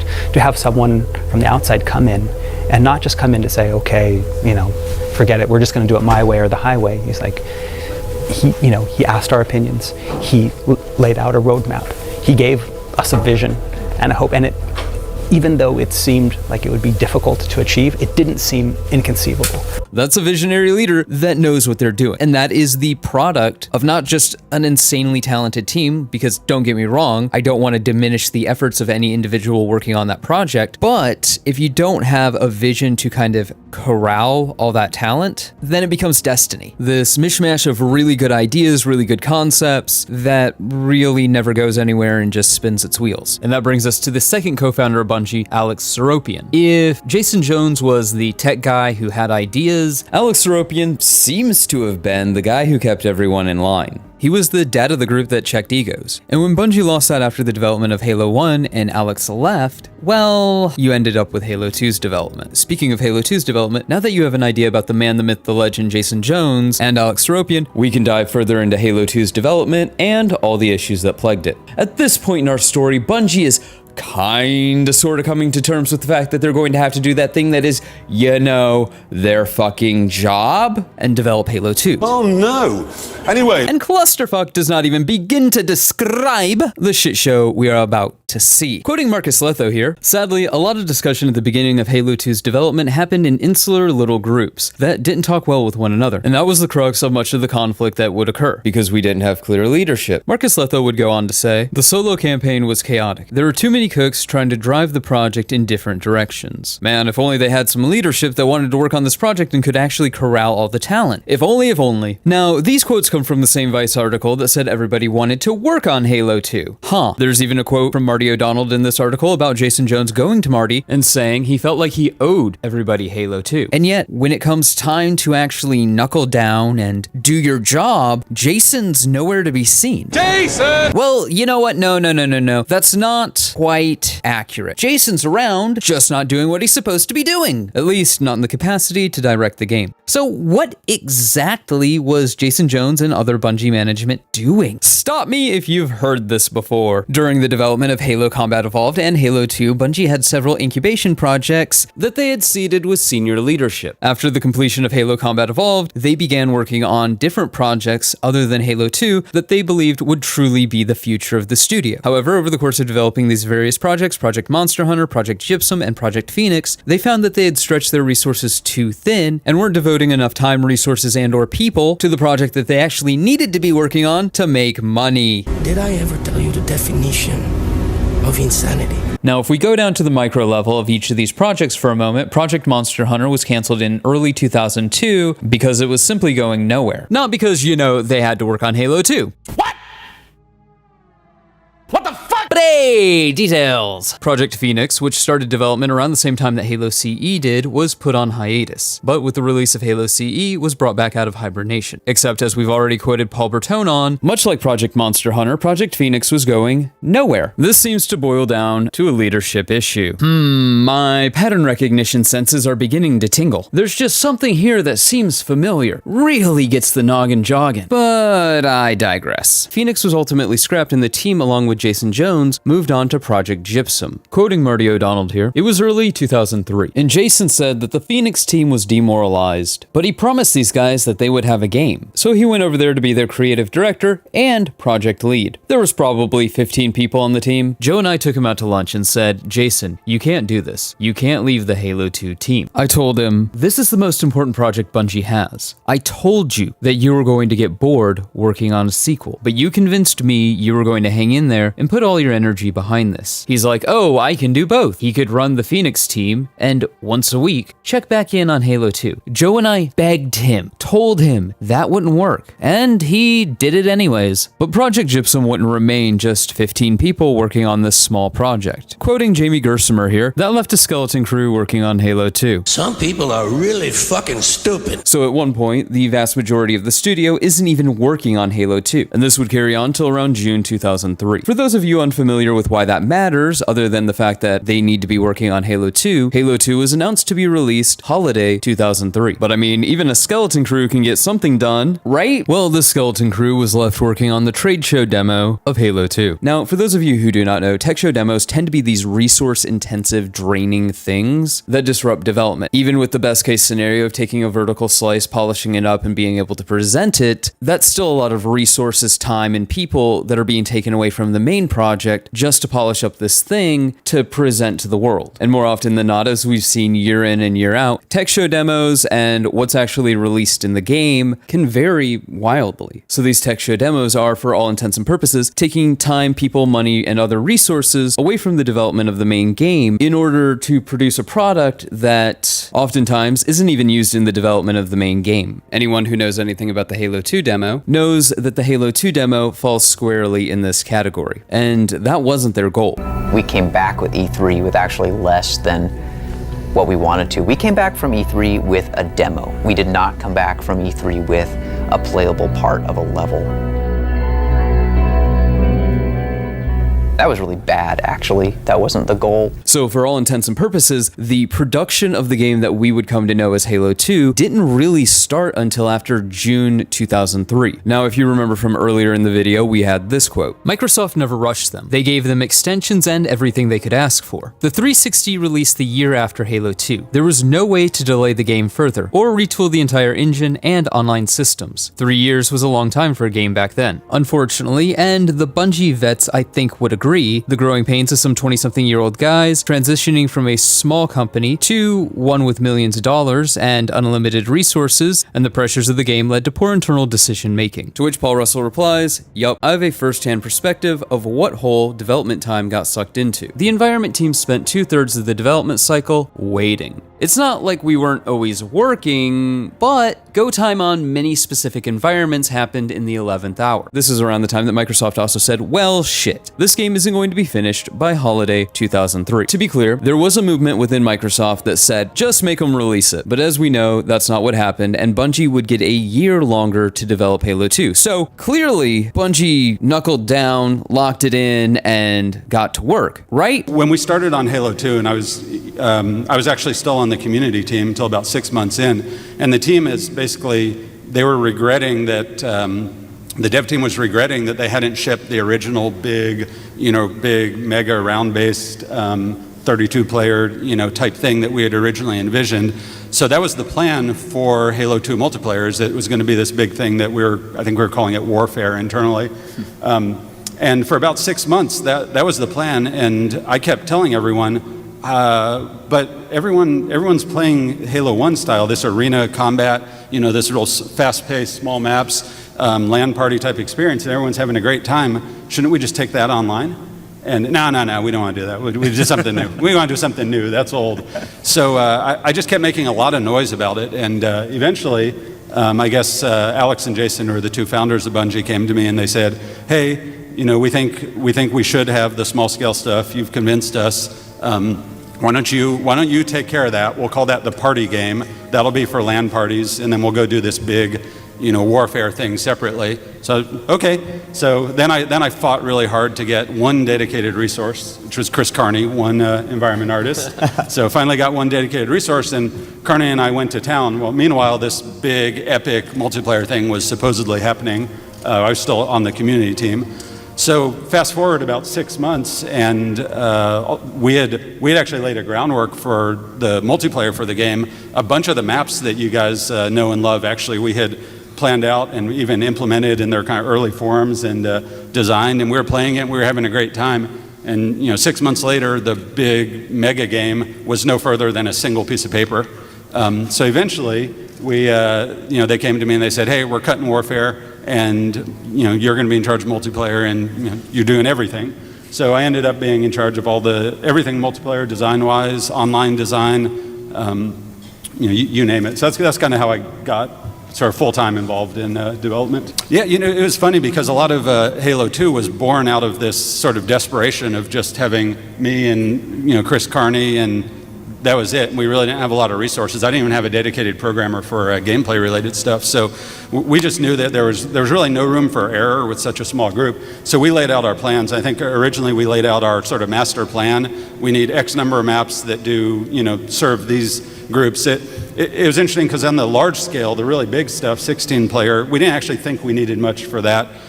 Because we thought, the Warfare is going to take care of that. So we tended to focus on the smaller scale maps and some of the kind of medium-sized maps, and a lot of the arena maps. So yeah, just in our early designs, I put together a document that laid out all of our maps and laid out names, actually.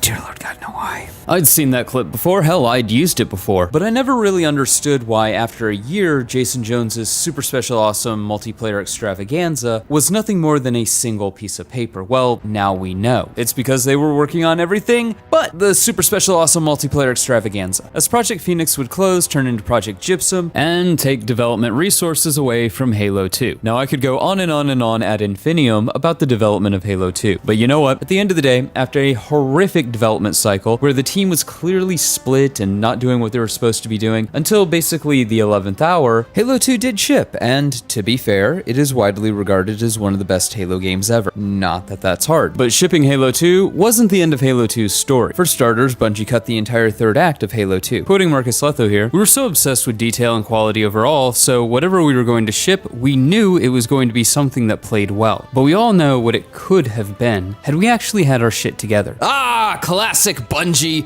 The more things change, the more they stay the same. Why are we still here? Just to suffer. Anyways, we all know the potential of Destiny. It's what's drawn most of us to the franchise for the last 10 years, at least off and on. And I can't be the only one who watches no-clip documentaries about Warframe and Final Fantasy XIV and think to myself, man, I wish that was Destiny. You just have to say that you're fine when you're not really fine, but you just can't get into it because they would never understand. You may even be able to sum up the story of Bungie as wasted potential, or damn, wouldn't these games be amazing if Bungie actually had its shit together? But as a wise man once said, it is what it is. It is what it is. At the risk of digressing, I want to go back to this clip from the start of the video. More time would be well done. CJ doesn't need us until... If we could have some more time, that would be great, but the fans are screaming. More time, more time. Yeah, we could have used a lot more time. If you can invent a 75-hour day, you'd be my best friend.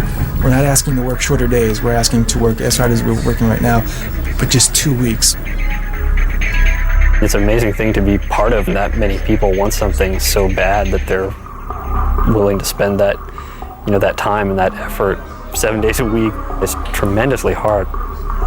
It's a cool thing to be part of, and Halo 1 wouldn't have been what it was if we hadn't done that, and this game sure wouldn't be what it is going to be if we had worked 8 hours a day. And maybe that sucks because we didn't plan right, and maybe there's a way to do it all on the 9-to-5 schedule, and maybe one day we'll even find that, but it's sure not the way it's going to be this time. Sometimes I can't even with this Vidoc, because given what we know about the state of Bungie and what they were doing and where they were putting their time, this is categorically the definition of a self-inflicted wound. Like, you did this to you. As customers, as players, we don't often think about the human costs behind the media that we consume. And to be frank, it's not our problem. Boo fucking who? You get to work in the AC all day while working on video games. I really don't know if you could get more first world problem if you tried. Except maybe that one guy who was delusional delusional enough to believe that content creation is harder than a 9 to 5. Not to sound grim, but when was the last time somebody lost an arm programming a video game, a leg programming a video game, died programming a video game? Oh, don't get me wrong, I'm sure there are people who have ultimately died because their job is programming a video game, because sedimentary lifestyle and heart attacks and just not taking care of themselves. But at the end of the day, it's not our responsibility to care, and our money is not a developer's participation trophy. Something many developers and publishers seem to have forgotten. Now, a couple of things before people clutch their pearls and go, "But Joker!" First, if you're upset that I said that, you better not be using fruit, chocolate, or electronics, because you don't care about relative privation, you're just mad that I pointed it out. And to be 100% clear for those people who don't quite understand what I'm saying here, that doesn't mean that you can't be empathetic towards the people making your games. What it does mean is showing up to work every day does not automatically get you my money. Customers work hard for their money, and developers and publishers should create products that earn that money. Second, while it is not our job as the customer to care about how the proverbial sausage is made, only that it is made, there is a group of people whose sole purview it is, at least hypothetically speaking, to care about the well-being of their employees. And let me tell you, after Halo 2, things were not looking good at Bungie. Once again, quoting Marcus Letho here, I think Halo 2 has the darkest memories for me personally. We struggled the most as a studio at that time, just to figure out what we wanted to make, how we were going to come off the success of Halo and ante it up. But we just didn't have the right leadership at the time. Again, those pattern recognition senses are tingling. So what was going on with Bungie leadership? Quoting Joe Staten here, Jason vaporized at the end of Halo 2. He went on this long sabbatical out of the blue, and it left us to figure out who was going to lead the Halo team. At that point, Bungie as a group was really rudderless, if not quite leaderless, really. And with all the flack that I give Jason Jones, which, in my opinion, most of it is earned, I'm not without my sympathies. The development of Halo 1 and Halo 2, the cancellation of projects that he wanted to work on, and the crushing realization that, yes, in fact, Bungie was the Halo house, all kinda got to him. And I know for a creative person, working on something that you don't want to work on can be miserable. But if you want to make fuck you money, and we know Jason Jones wanted to make fuck you money, Because the lube is always nice. a project like Halo 1, Halo 2, Halo 3, for a creative is quite literally once a generation. I think it's fairly obvious the main problem with Bungie management is they're always chasing the new. Because the new is sexy and it's exciting. But then you have to get in the minutia of actually doing it, what you can do, what you know how to do, what you have time to learn to do, and we're all familiar with this feeling. For example, ever create an ult for a video game? I know, making a video game isn't the same thing as playing a video game, but just go with it for a second. So, like I said, ever make an ult in a video game? Oh, isn't it really cool all the things the ult will allow you to do once you get to the end game of the game? You know, after you've completed hundreds of hours of content. Why are we still here? Just to suffer? There are obviously things that you're excited to do again. Things that you look forward to. Story beats that you look forward to reliving. But then you remember the 87 go talk to 3 people side quests that waste your time for no fucking reason. Nightmare.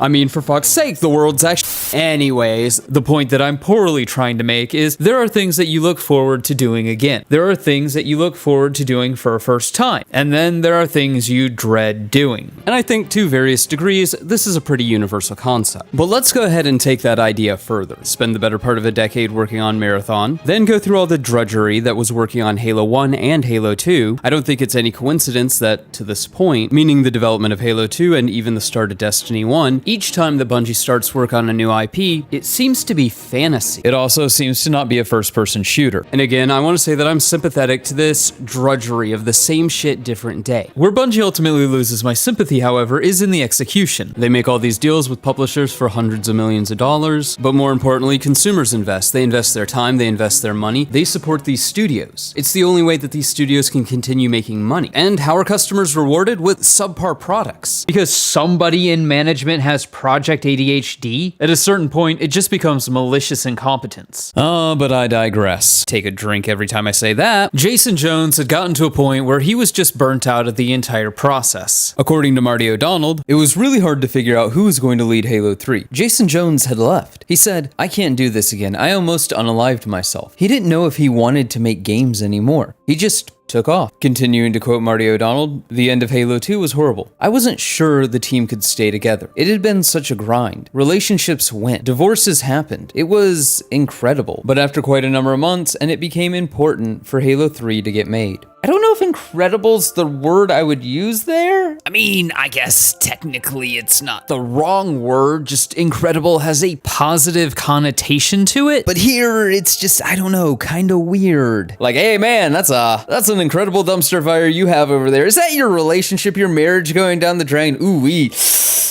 Oh man, if only our management had planned better and you could have spent more time with your family. But damn's the break, kids. That said, I think Jamie Gerstner sets the stage here for not just Bungie moving forward into Halo 3, Halo Reach, Halo ODST, but Bungie today. The beware over delivery Bungie. Quoting, "If you watch the documentary made for Halo 2, man, there was a lot of whining. Instead of looking at how we can learn and move forward, the narrative became, poor us, pity party.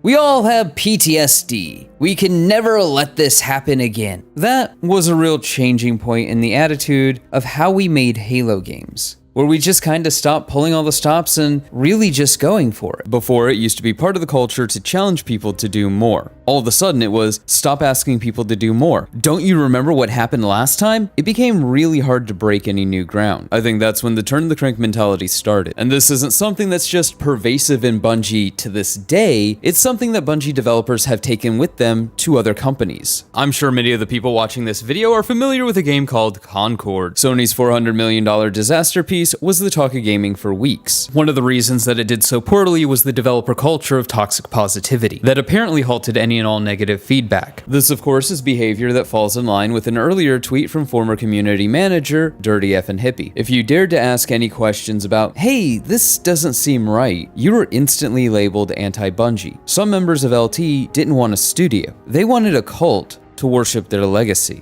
If only somebody at Bungie understood how bad this was. I don't think anybody in this world has ever done anything worthwhile without being their own worst critic. If you somehow believe that what you're doing is the greatest thing ever all the time, it's absolutely not gonna be the greatest thing ever. Well, you know what they say. You either die a hero, or you live long enough to see yourself become the villain. Now to bring everything nicely back to something that resembles the point I was making earlier, as the customer, it's not our job to give two shits and or a single solitary fuck about how the sausage is made. Just that it gets made, and that it's good. The people who should care are the people managing those projects. But Joker, they made the thing that entertained you. And I keep giving companies money when I find value in their products. Even if that value comes from watching a dumpster fire burn itself to completion. It is what it is. It is what it is. Developers and publishers owe it to consumers to create products that are worth their time and money. However, it's really hard for somebody to be creative when they're stressed out. And it's even harder for a team to be creative when, and I'm quoting the former CEO of Nintendo here, and I sincerely doubt employees who fear that they may be laid off will be able to develop software titles that could impress people around the world. Bungie's just a name, it's just a company, a proverbial ship of Theseus, if you will. Just because it's a Bungie game doesn't necessarily mean it's going to be a good game. If you want more golden eggs, you need to treat the goose good. Hoping for that Bungie magic to save you every time in the 11th hour. We're actually pretty good at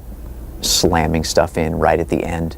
As a matter of fact, I think we do some of our best work that way. It's a fool's errand that becomes even more Sisyphean as games become vastly more complex to make. But then to have the audacity, the ego, the arrogance, the vaingloriousness to compound all of this by developing multiple games at one time, when you can barely keep up the demand for your primary moneymaker. We can't do this anymore. This is just too much. This is too hard for us to do. The tools that we work with are really hard to deal with. It's hard for us to make this much content. It's just hard making content in general. When you work this way, when you treat your employees this way, you're begging for a catastrophic collapse. People leave, they get burnt out, they're fired. You ship a Theseus your company's name, to the point that the name no longer means quality, it means buyer beware. Just off the top of my head, look at BioWare, look at Halo, look at Call of Duty, look at Ubisoft, look at all these companies that used to innovate gaming. They used to be juggernauts. Now they release a game and it's a coin toss to whether or not it'll even be playable, let alone good. Why? Because for one reason or another, the talent that made these companies are gone. They've moved on. They've retired. They've died. They've gone off to start their own companies. Egos clash, or it turns out that they're actually just horrific people and get get blacklisted from the industry. Hypothetically, allegedly speaking, of course, according to their accusers. But moving forward. So Bungie had wrapped up the development of Halo 2 and were suffering the aftermath. Oh, and because they're a video game developer, creating the flagship title for one of the big three competitors in the console market, the show must go on. However, Halo 2 wasn't done extracting its pound of flesh. Right after Halo 2 launched, we were scrambling because our multiplayer was totally messed up. We shipped it and everybody slept for a week. But when we came back and played it, we were like, oh, this isn't the multiplayer we wanted. And why was that? Well, quoting Max Hoberman, the single player game was such a mess up until the very end. Jamie and Jason Jones, Bungie co-founder, were rebalancing all the weapons in the campaign for the 2 weeks before it went gold. Unfortunately, the weapons were shared with the multiplayer, and it broke the game. Now, to cut a long story short, there were some balancing patches for Halo 2, there were some multiplayer maps made for Halo 2, and all the while, the development for Halo 3 was spinning up. But really, how bad could Halo 3's development be? After all, just take the last act of Halo 2 that you had to cut, and make that the first act or half the game of Halo 3. That, some more regimented scheduling, which you already know you need. This game sure wouldn't be what it is going to be if we had worked 8 hours a day, and maybe that sucks because we didn't plan right, and maybe there's a way to do it all on the 9 to 5 schedule, and maybe one day we'll even find that, but it's sure not the way it's going to be this time. And then, just don't get distracted, and you should be in the free and clear to get Halo 3 out. Quick, fast, and in a hurry. This should be super easy, barely an inconvenience, because you learned your lessons! Right? I mean, look at this quote from Max Hoberman. It sounds like they've even figured out that they need solid leadership. Going into Halo 3, I think Jason and Pete decided that there really wasn't anyone on the design side well-equipped enough to be the... So, at one point, they came to me and said, we want you to be the lead of all of Halo 3. I talked it through with them and agreed that we really had no alternative, and that it was the best thing for the project. Now, at the risk of giving this guy possibly more credit than credit is due, this seems like a great move. As we know, Max Hoberman has his shit together. The guy basically saved Halo 2's multiplayer, saved Halo as a franchise, probably saved Xbox Live, and I would argue in doing so, he made Xbox 360 the console of that generation. He also went off to start his own successful company, Certain Affinity, the company Microsoft runs to anytime they need help with Halo. And I'm not even being hyperbolic here. I love Max Hoberman's work ethic. I've long stated that Halo needs to go to Certain Affinity, not 343. So going into Halo 3, Bungie has its mission statement. It has its shit straight. It now knows what happens, how bad things can be when they get distracted. And this time, going into Halo 3, they have a significant portion of a game already planned out. Even if only, for the sake of argument, it's a very rudimentary storyboarded format. So of course, the development of Halo 3, Halo ODST, and Halo Reach are all smooth sailing, and we can move on to the disastrous development of Destiny 1 and Destiny 2 and say the rest is history, bringing this video to a close. Why is there more script? Quoting Max Hoberman, when Jason left, he supposedly did so with me set up to be the lead. No. And then I immediately ran headfirst, for the first time, into politics at Bungie. Wait. In my opinion, Pete never had the balls to say, this is it, this is the way that it must be, this is what Jason and I decided. He was trying to take a very soft approach and it didn't work. Eventually I put my foot down, and with Pete in the room, and said to the other guy who wanted to be lead, I'm fine if you want to do single player, I'm happy to do multiplayer. I'm very reliable and kick ass at it, so I'm fine with that. I don't have any issues there.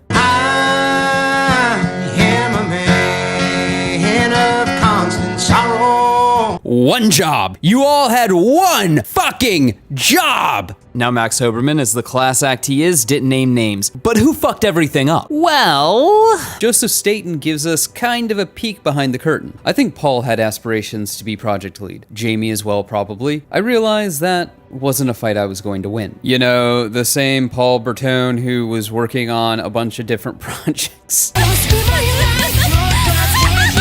So what was Paul Bertone's glorious vision when it came to fixing the way that Bungie made their games? Quoting Paul Bertone here. And I wouldn't say that we ever really got a consensus about how exactly we wanted to do things as a team.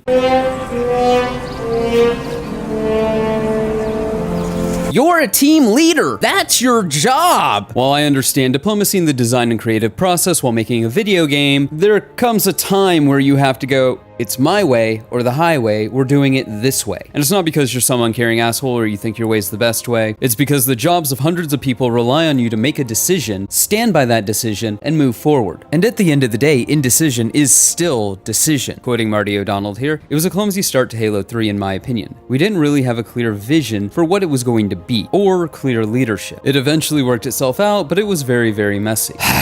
But would you believe that figuring out who the leadership on Halo 3 was going to be wasn't the only turmoil going on in the studio? Quoting Joseph Staten here, a big thing that happened is that Marcus and I had a giant argument. He said he was done working with me and I with him. I think everybody agreed the best thing was for me to take a big break from working on Halo, so I took an extended sabbatical. During the sabbatical, there was no one to write Halo 3, so it just kind of got messy. And would it surprise anyone to find out that this wasn't the only drama going on behind the scenes at Bungie? I am shocked! Shocked!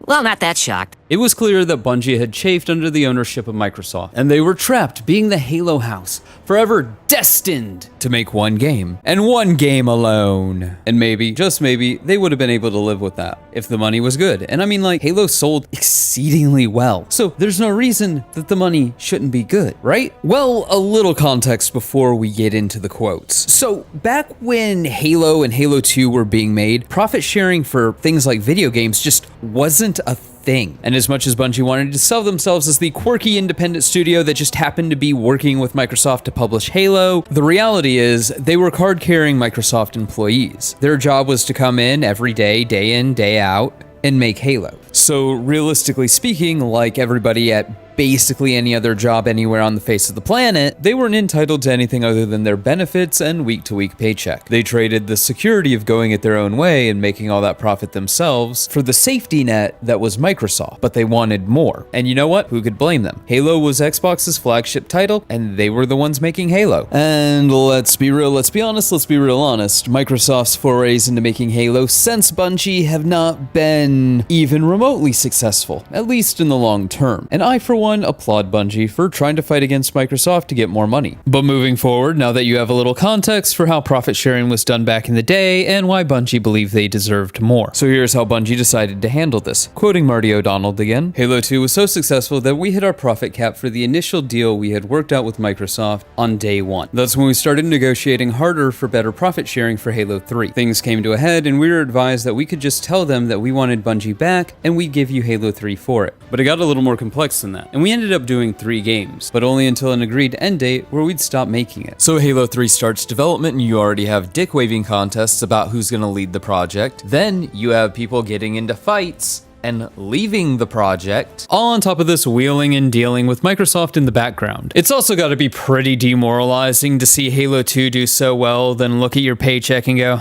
well, them's the breaks. All because your management negotiated a pretty crap deal. And to compound all of this drama, Microsoft goes, we want more Halo. So they got Ensemble Studios, and Ensemble Studios started working on a Halo MMO, then they started working on Halo Wars, and then Microsoft also partnered with Peter Jackson for a Halo movie and Halo Chronicles, a game that never saw the light of day. Now, the steely-eyed viewer might be wondering to themselves, wait a minute, Bungie's CEO at the time and Marty O'Donnell are making all these deals, Microsoft's making all these moves with the Halo IP, where the actual fuck is the co-founder of the company, Jason Jones? Jason!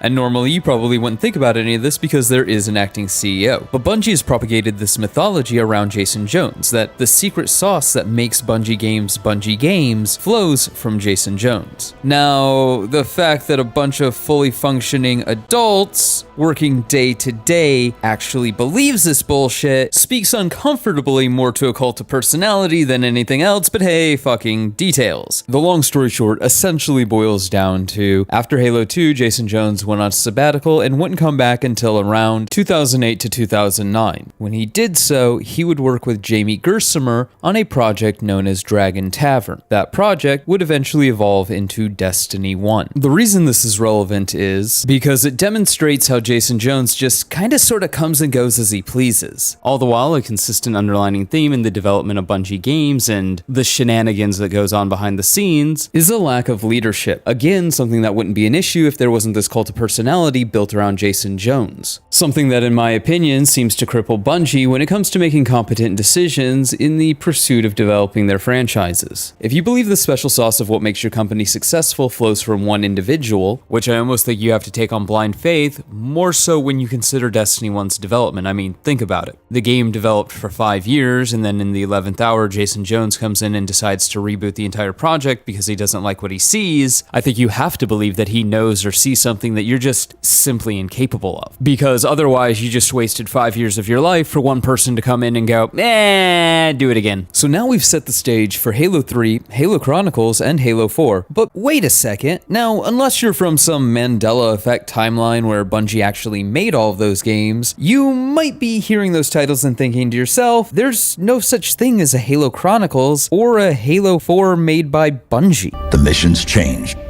They always do. Well, it turns out, even when Bungie has a clear and concise roadmap, contractually laid out for them, to facilitate quite possibly one of the biggest moves the company at the time will ever make, they still manage to act like petulant children, forced to eat their vegetables. Also, just put a nice big red pin on Bungie and their issues with following contracts. It will be a repeated pattern of behavior that gets them into trouble time after time, where they start to overpromise something, underdeliver, and then get all surprised Pikachu face when they're held to the tenets of their contractual obligations. Now, I could spend the next hour and a half talking about these various projects and all the negotiations that went on behind the scenes. In fact, I originally did. But without getting too far in the weeds on the whole subject, let's go ahead and start with Halo 4 because it's easier to explain. Basically, Bungie just didn't want to step on anyone's feet. Halo 3 seemed like a good bookend to them, so they made the prequel Halo Reach. As for Halo Chronicles, it would fall through with the Peter Jackson Halo movie, and maybe we're lucky it did, because it made way for what is categorically, in my opinion, the best Halo game ever, Halo ODST.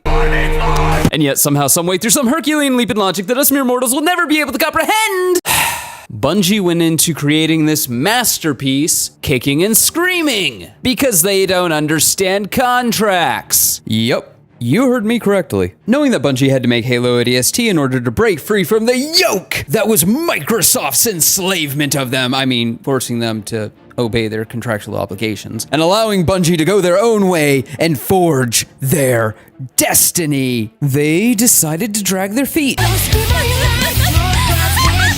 Why? Well, a couple reasons. First, they didn't think they had to do it. Quoting Marty O'Donnell here, I wanted the contract with Microsoft to be a very simple thing. It ended up being that we also needed to give them Halo 4. That wasn't a bad thing, we needed more money to be independent. But there was also this middle game that was just going to happen between Halo 3 and Halo 4. There was a period when we were going to work on a game with Peter Jackson. We had what we called the 3 buckets. Halo 3, the Peter Jackson game, and Halo 4. We had to fill those 3 buckets in order to be completely independent and own our own IP. We became our own business around then, but still had our contractual obligation with Microsoft. However, then the Peter Jackson stuff fell through. And Marty said, quoting, I thought, oh good, we don't have to do this middle bucket anymore. Some people are really fucking stupid. That's not how contracts work. That's not how contracts work at all. More so when we're talking about a multi-billion-dollar franchise that is the crown jewel of a multi-trillion-dollar corporation's plastic gaming console. And this obvious reality apparently caught Bungie off guard. Quoting Marty O'Donnell here, somehow Harold had cut some sort of deal, and Microsoft wanted us to do an expansion. You still owe us a middle bucket, they said. They looked at the contract, and it said nothing about the order that these would come in. So it was a case of whatever this project might be, you owe us something, no matter when it's done. And we were like, no, that's not the deal. Sure enough, the contract wasn't clear enough about it, so instead they told us, you've got to come up with something that goes in between these things. And it could be a smaller thing, a smaller project. Now a quick aside, because I do believe I wound up editing out this section. Some of you might be wondering why Marty O'Donnell is doing all this negotiation. Simply put, he was the only one left. Basically, everybody had fucked off or didn't want to deal with it. Now, of course, I'm dumbing it down. There's obviously legal teams involved, and I'm sure other management were involved at least somewhat. But it seems like Marty O'Donnell was the one heading up this enterprise on behalf of Bungie. But I digress. The second reason for Bungie dragging their feet is a tale as old as time. Money. At the time, the way royalty packages were set was based on the project you worked on, not the studio as a whole. So nobody wanted to work on ODST because the end result wasn't going to be a big monetary benefit. For those of you who do not know, because Halo ODST came out an epoch ago at this point, Halo ODST was originally going to be $30 to $40, not a full $60 title. But back to our quote. All that stuff got hashed out maybe halfway through the project. It was still a weekly battle with the production team to keep the resources that we had, and just an amazing fight if I needed extra resources for anything, right up till the end, when we were in bug fixing mode. Now on one hand, for the rank and file employees, there's a pragmatism to that choice that I actually understand and kinda sorta respect. With the way things at the studio are going, and with Bungie separating from Microsoft, you don't know if this is going to be your last gig, so you got to make your money. And that, honestly, I respect the fuck out of. On the other hand, management should understand this. Maybe I'm just too idealistic, but maybe, just me being silly here and floating an idea, when you have a contractual obligation to a multi-trillion-dollar company that is basically going to buy the freedom of your company, maybe, just maybe, you know, little silly idea here, you incentivize working on that project. I know, silly. Realistically, I want to know, what exactly did Bungie think would happen? How did they see this whole, oh, we don't want to do this third bucket, okay, we're going to drag our feet on doing this third bucket thing work out? Did they think that Microsoft would just go, oh, you know what, you silly gooses, you gave us Halo 3, and I guess you gave us Halo 4, which became Halo Reach.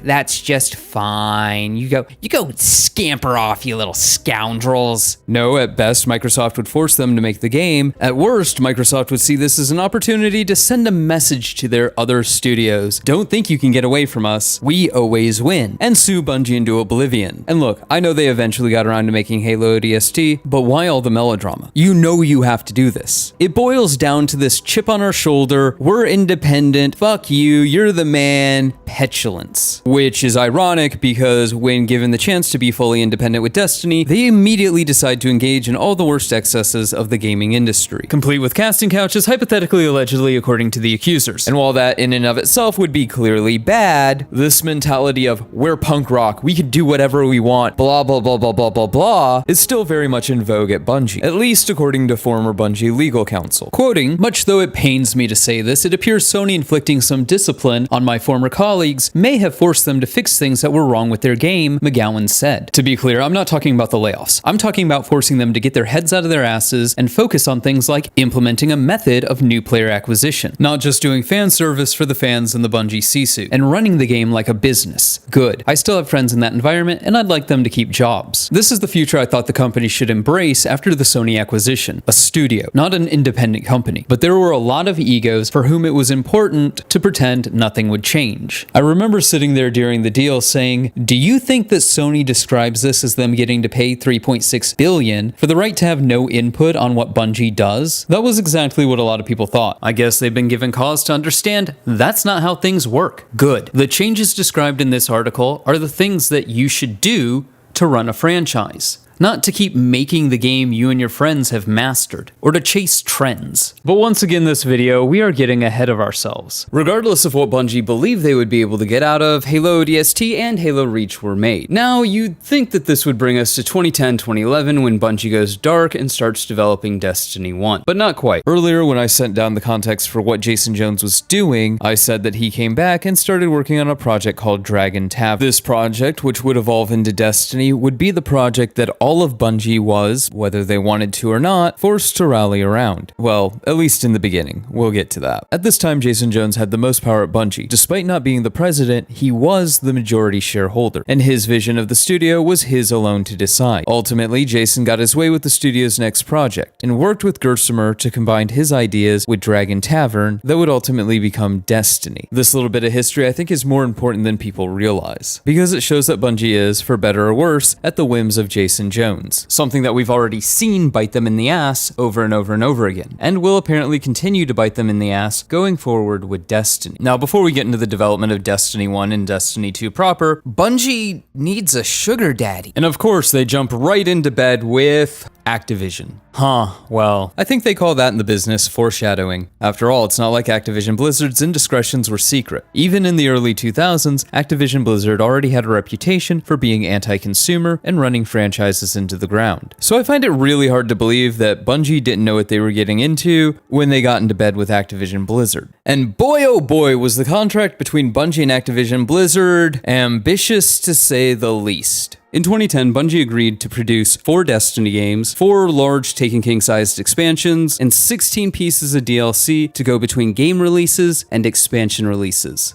Considering the nightmare it was creating, 4 Halo games, a handful of map packs, and Halo ODST? Also, it wasn't the problem with Halo that Jason and Bungie by extension got bored of making Halo and wanted to expand but then couldn't, and now they're agreeing to 10 years of Destiny? Did I ever tell you the definition of insanity? But I'm sure they learned their lesson with Halo, and that won't be a problem, right?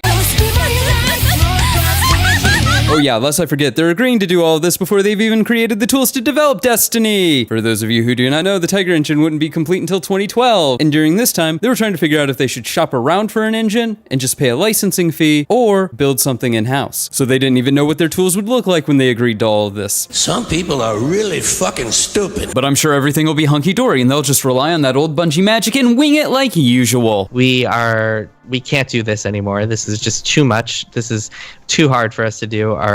The tools that we work with are really hard to deal with. It's hard for us to make this much content. It's just hard making content in general. And they said, we are going to do a drip feed of smaller stuff, and we're going to put up the Eververse, sell microtransactions, and make money that way. And Activision said, okay. It was part of their renegotiated deal. And they got to a point where they didn't have to be cranking out as much content, and now they're back to the same pattern where they have to crank out these DLCs and just be making content constantly. And of course, because of the big contract they signed with Activision, Bungie is still on the hook for like a Destiny 3, whatever that is going to look like. Ooh boy, times 2. But we're getting ahead of ourselves. At this point, Destiny has been in some form of pre-production for about 2 years, and would, by the end, have 4 to 6 years of development time total. And this leads me to one of the things that has always bothered me about the development of Destiny 1. How did the development of Destiny 1 get so out of hand that, in the 11th hour, the entire thing had to be rebooted? It just doesn't make sense when you start digging into the reasons why. I mean, think about it. How do you spend between 4 to 6 years developing a project and not have even the slightest inkling that things are so catastrophically wrong that not only will you have to delay the project a year, but you'll have to reboot it? You don't. Spoilers. Now, because every video is somebody's first, why exactly was Destiny 1 rebooted? In his article, The Messy True Story Behind the Making of Destiny, Jason Schreier states, in summer of 2013, just over a year before Destiny came out, the story got a full reboot. According to 6 people who were there, Bungie ditched everything Joe Staten and his team had written, reworked Destiny's entire structure as they scrapped plot threads, overhauled characters, and rewrote most of the dialogue. The decision was made against Staten's wishes, sources say. Destiny project lead Jason Jones and the rest of senior leadership were unhappy with the writing team's supercut, and their reaction was to scrap it all. So first I want to point to that last line. Jason Jones and the rest of senior leadership were unhappy with the writing team's supercut. And this is further clarified later on in the article, quoting, everyone I spoke to agreed on one point. Bungie's senior leadership, including Jason Jones, who was the project lead, was unhappy. It was Bungie who came in and changed it, not Activision. A common misconception within the Destiny community is that Activision came in and made Bungie change the story. That's not the case. In fact, at the time, Activision had no creative control over Destiny at all. And clearly, there had to be other points of pain outside just the story. Even in the article, the people who were interviewed disagree on the quality of the story. Some say it was too high concept and esoteric, some say it was too linear and too campy. One person said, quoting, the story was interesting, but the supercut didn't do it justice. While the quality of the supercut was bad, the plot itself wasn't inherently bad. It made sense on paper. It was also continuously being edited and changed and turned into this Frankenstein amalgamation, like the rest of the game. Now, we'll never know how good or bad that supercut was. What I will say is a reboot seems like an overcorrection. A lot of things in a story, especially in a draft like a supercut, can be fixed relatively easily, with things like editing, context, and proper cinematic direction. Another issue with Destiny was it was too linear. According to one source, Jones also told the team that he wanted a less linear story, one in which the player could decide where they go at any time. That became one of Destiny's key pillars. Now, I'm not saying, I'm just saying one does have to wonder how much of Destiny 1's reboot stemmed from it was just that bad, and how much of it stemmed from other people going, oh, but I could do better, because their ego dictated it. And that's not as, shall we say, far-fetched speculation as it might sound. For starters, it's more or less what happened with Halo 3. But I know what you're wondering. Is there anything Destiny related, I ask rhetorically? Well, in December of 2021, a lot of their dirty laundry got released in an IGN article called Battle for the Soul of Bungie. The article straight up states, and I quote, "There is seemingly no better microcosm for Bungie's historic company-wide cultural troubles than its narrative team, which has experienced toxic leadership, issues with crunch, and at times an unimaginable separation between the ideas of old Bungie and new Bungie culture, and more, all within the last 5 or 6 years. That to me doesn't sound very conducive to a fruitful work environment." One top-level company leader who had been at Bungie since Halo was described by sources as an asshole. Okay, hold on, let him cook. I'm sure there's more here. They were an asshole who would constantly disparage others, was dismissive to those who brought up the company's toxic culture, didn't bother to learn anyone's names, and whose inappropriate work wardrobe at one point included a shirt that advertised free lap rides. Awkward. He was also seen getting incredibly drunk at company events and would clip his toenails at his desk. Ew, gross. Believe it or not, jail. A different individual, who was mentioned by a number of sources, had also been at Bungie since Halo 3, eventually rising to a director-level role throughout the Destiny game's production. Sources describe him as excessively abusive to his team, with some noting that his team seemed to work more late nights than others. One described him as just torturing his staff, while another described multiple instances of sexist and racist remarks. Another source close to his team described numerous instances of him intimidating employees in one-on-one meetings and viciously berating his team when work didn't meet his standards. The stories shared here are far from the only examples. We heard a number of similar tales of behavior, not just from Bungie leadership, but other employees across multiple departments who were often enabled by their superiors, who would ignore or dismiss bad behavior or complaints against those they favored. In the vast majority of these cases, sources felt these stories were too specific to share in this piece without personally identifying themselves and risking either retaliation at work or violating a non-disparagement agreement, which many former employees we spoke to felt pressure to sign upon departing the company. We spoke to a number of individuals who were close to or part of the narrative team, and painted a picture of a severely divided group whose problems originated as far back as Destiny 1. Several sources spoke of a narrative team lead from that time who appeared to suffer from massive burnout during the project, creating an increasingly toxic work environment for others on the team. Enough so that team members kept a countdown of days since his last explosion on a whiteboard. Side note, yeah, I'm sure that helped things. Many people I spoke to were familiar with a story of him throwing a chair at a window because he felt others were ruining his creative vision of the game. And yet, he stayed at the studio for several years, eventually leaving and then being invited back to do contract work on Destiny 2, and would become angry when he felt Destiny 2 writers were deviating from his original vision for Destiny 1. Just another side note here, given the direction Destiny 2 has gone in, narratively speaking, kind of based?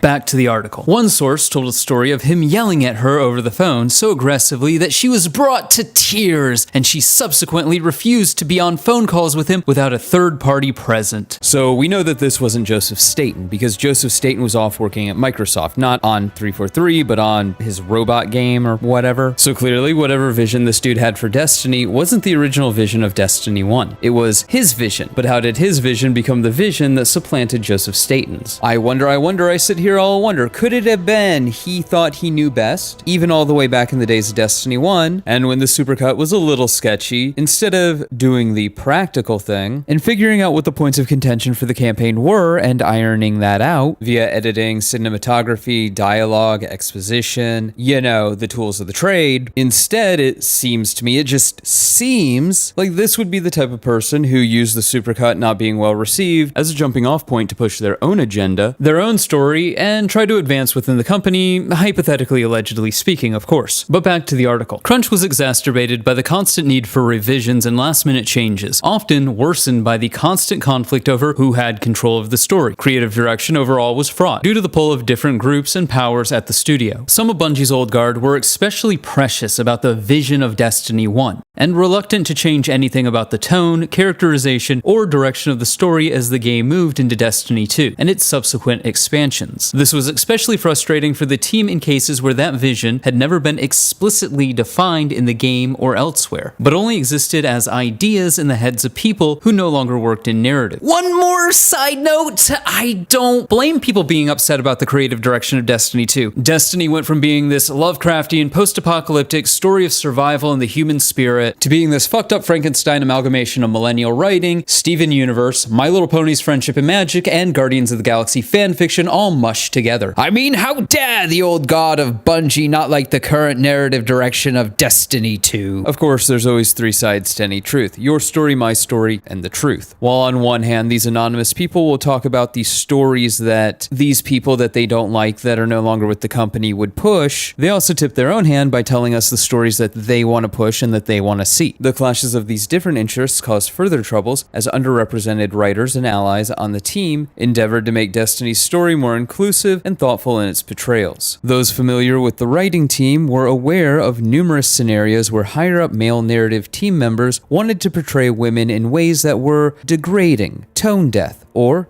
casually sexist. The non-lead writers, both women and allies, would push back, fighting to tell the kinds of hopeful and empowering stories with Destiny's women that were often told through its male characters. Maybe that creepy Mara Aldrin incest vibe that everybody got was more on the nose than we thought. Yikes. But we're not here to debate that. We're also not here to debate whether this is right or wrong, whether you agree with it or don't. We're also not here to step into the culture war because I can see the writing on the wall. I can already see people writing comments, "It's woke!" It doesn't matter. Not for the sake of argument that we're making. The point is to demonstrate a continuous and ever-growing clash of ideas, of people trying to get their vision of what they believe Destiny to be the vision of what Destiny is. The reason why they're doing it doesn't matter. All I'm here to do is demonstrate that there are groups within Bungie, whether you agree with these groups or not, whose infighting is negatively affecting the development of the game. If we're still seeing the same egoing and jockeying for position and vying for power that we saw during the development of Halo 3, going on even into the development of Destiny 2, how much do you want to bet it was going on during the development of Destiny 1? And Joseph Staten's supercut was merely an excuse for people to push ideas and agendas and ultimately push Joseph Staten out. Because again, an 11th hour reboot seems kind of insane to me when editing, cinematography, and all these other storytelling tools could fix the story. Then again, this was the company that didn't know what the darkness was. You know, just the primary antagonistic force of the entire universe going into Destiny 2. I like to think that Joseph Staten knows exactly what the darkness originally was and just kind of exited stage left with that information. Now, this is speculation for sure, but let's go ahead and use Occam's razor for a moment. If Bungie has a long line of mismanagement and egoing, going all the way from Halo 1 to Halo 2 to Halo 3, and seemingly to appear again in Destiny 2, what, ladies and gents, boys and girls, guardians of all ages, is more likely that this toxic caddy vying for power, jockeying for position, chip on our shoulder mentality that had been with Bungie since all the way back in Halo 1, suddenly, just magically and without explanation, disappeared during the development of Destiny 1, only to re-emerge with its ugly head still intact during the development of Destiny 2. Or it never went away. If I was a betting man and, gun to head, I have to guess... I think I'm gonna go with it never went away. Now, I wonder, I sit here all wonder, how did the project get so far away from Jason Jones, who was the creative director, that they had to reboot it? I mean, think about it logically. If you're the creative director of a project, then you should know what the script is before you start developing the game. You should have an idea about all the plot points, how the game's coming together, how linear the experience is overall. More so when not only have you been working on the project for 5 years, but this is the entire reason you came back to Bungie. The only way that we could explain this is if Jason went and fucked off. Jason! But Jason wouldn't do that, right? Jason! He wouldn't have multiple projects going during the development of Destiny 1. Jason! After signing a 10-year contract with your most ambitious content model ever. On your most ambitious project ever. Jason! Before they had tools that they knew how to use. Jason! Especially after Halo, right? Jason! There's no way he would split management and resources and go work on something else. Jason! I mean, he wouldn't be caught with his pants down that hard. Not again. Honey, you've got a big storm coming. Dear Lord God, know why. So, during an interview back in 2021 with Hidden Xperia, Marcus Letho had this to say about the adjustment period between Halo Reach and Destiny, at least for him and some of the leadership. So it was a really odd and difficult transition to migrate these teams together and figure out how we were going to make them all productive. And for me personally, it was an interesting challenge because it was taking myself as well as many others on the team in leadership positions and trying to find second fiddle kind of positions for them on the Destiny team and find out ways in which we can be, effective and help out with Destiny that didn't overlap with the other cooks in the kitchen that were already working on Destiny.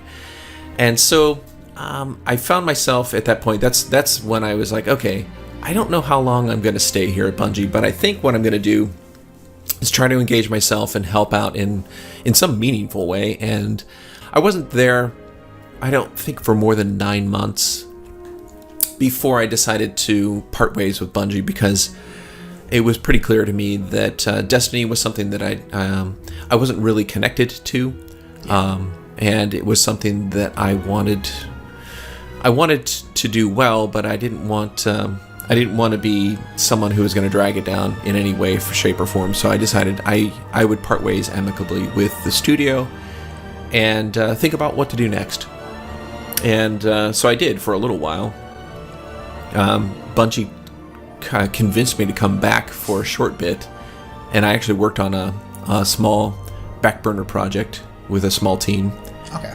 And we got a fully functional third-person hack and slash mythology-based game up and running, and that was real fun. And it had a lot of potential. And that was just in a 6-month period of time that we built this game concept. But it was very clear that Destiny was struggling, and it really needed all hands on deck. And in order for us to stay at Bungie, we were going to be required to move back onto the Destiny team for some indefinite period of time to work on it. So it was pretty clear at that time, I think this is the time I should probably leave for good. And still stay good friends with with everybody there at Bungie, but move away and think about what to do next. So that's what I did. I ended up taking some time before venturing into building a new studio. Yeah, I think that's interesting as well, because you're saying that everyone was pulled from the side project to go work on Destiny and just have all hands on deck with Destiny. It's quite funny that now Bungie have gone back to, they've got another IP in development right now, alongside Destiny. It's quite interesting to see that they've gone back to doing that now. I think they've got two or three games that they're kind of trying to work on. I'm not sure what the status of them are at the moment. From my inside connections. Anyone else see the look on Marcus's face when he talked about Bungie working on multiple games at once? They've got another IP in development right now, alongside Destiny. It's quite interesting to see that they've gone back. That is the face of a man that has seen some shit. Also, wow. Now, a little clarification, because it wasn't made as clear as it could be in that interview. Marcus Letho left about 9 months after Halo Reach. He would come back to Bungie in 2012 and work on this unnamed fantasy project with Joseph Tung. Why does that name sound familiar? Joseph Joey Tung is a former Bungie employee who worked as a production lead for Halo 3, contributed to Halo 3 ODST, and was an executive producer on Halo Reach and Destiny. Oh look, Bungie management working on multiple projects at once! Do I ever tell you the definition of insanity? From where I'm sitting, it sounds like Bungie had already gotten bored with Destiny before they even finished developing it. And normally, that wouldn't be a problem, had they already not promised 10 years of said product. worked. They knew or should have known from past experiences that they couldn't get distracted, and yet they did, and Destiny 1 ultimately suffered for it, releasing as a categorical mess. But a mess I think most people would agree had a lot of potential. I mean, after all, we're here talking about it 10 years after the fact. So clearly, a lot of people saw something in the original Destiny 1. Of course, as we all know, Destiny 1 wouldn't really come into its own until Taken King. And here's where the Destiny 1 project kinda collapses in on itself, at least behind the scenes. So when Bungie rebooted Destiny 1 in 2013, they cut a lot of content that they would use to supplement DLCs. For example, the Dreadnought and the Taken King raid, which were originally part of Destiny 1, became Taken King. King's Fall at one point was this huge mega raid, and the door boss was the Crota raid. This is important because Bungie's on the line for 2 small DLCs, a large DLC, and then 2 DLCs after that. Oh, yeah, and then Destiny 2. Of course, as we all know, that's not what happened. After Destiny 1, they had 2 DLCs, Dark Below and Crota's End. And then after Taken King, what they did was, and I reported this on Kotaku, what Bungie decided was, we can't do this anymore. This is just too much. This is too hard for us to do. The tools that we work with are really hard to deal with. It's hard for us to make this much content. It's just hard making content in general. And they said, we are going to do a drip feed of smaller stuff, and we're going to put up the Eververse, sell microtransactions, and make money that way.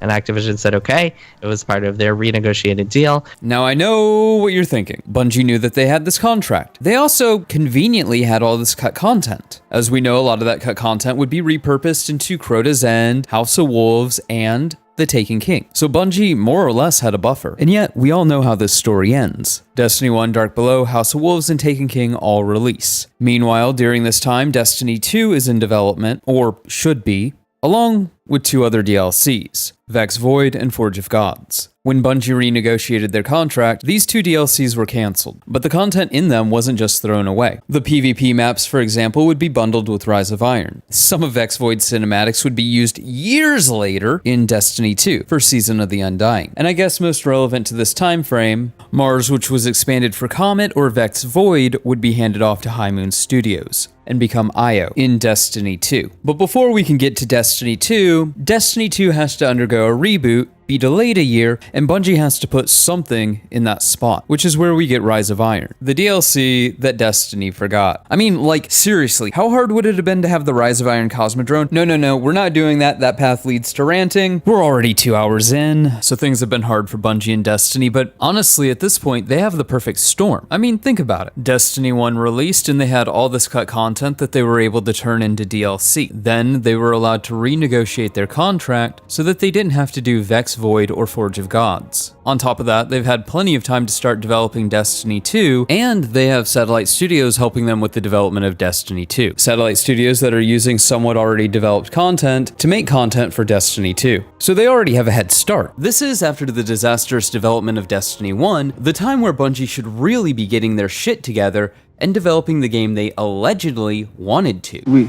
We don't do that here. Destiny 2's development is probably somehow more messy than Destiny 1's. We just really don't know that much about it. What we do know is it was rebooted sometime in 2016, and that's when we got Rise of Iron. Now again, back to my favorite part of this video, Joker asks rhetorical questions time. How exactly, after Destiny 1 went so far off the rails that you had to reboot it in the 11th hour, do you allow Destiny 2 to go so far off the rails that you have to reboot it in the 11th hour? Do I ever tell you the definition of insanity? Something that I want you to keep in mind as we delve into the development of Destiny 2 is Bungie, for the most part, for the first couple of years of Destiny 2 even, believed that they would make a Destiny 3. Quoting here, when Destiny 2 launched 3 years ago, we had no idea that in 2020, we'd launch a new trilogy of expansions among other 2020 surprises we didn't anticipate. At the time, we thought Destiny 2's arc would look a lot more like Destiny 1's. A couple of expansions, then a sequel. This is important because basically every issue with Destiny 2 can be traced back to this decision. As it should be obvious to anyone, you build a game differently when you think you're going to dispose of it in a couple of years than you would a game that needs to last a decade. And this isn't me just saying this is Bungie. The tools that we work with are really hard to deal with. It's hard for us to make this much content. It's just hard making content in general. And this is from Bungie's former community manager. But I hear you loud and clear, and can promise we're doing everything we can. The disadvantage of an older, uniquely created engine is, well, well, you see. And while with enough time, Bungie might be able to fix things, the sheer expense that would not just be required to fix a problem, but test those fixes against hundreds, if not thousands, of interconnecting systems that interconnect to hundreds, if not thousands, of other systems, all while praying that fixing something foundational to the game doesn't immediately break the game when it goes live and has to deal with all those systems, as there is a difference between the test environment and the live environment. You reach a point of such exponential cost that realistically doing it all from scratch and starting over becomes the cheaper option, unless you design your game from the ground up to be something that's supposed to last 10 years,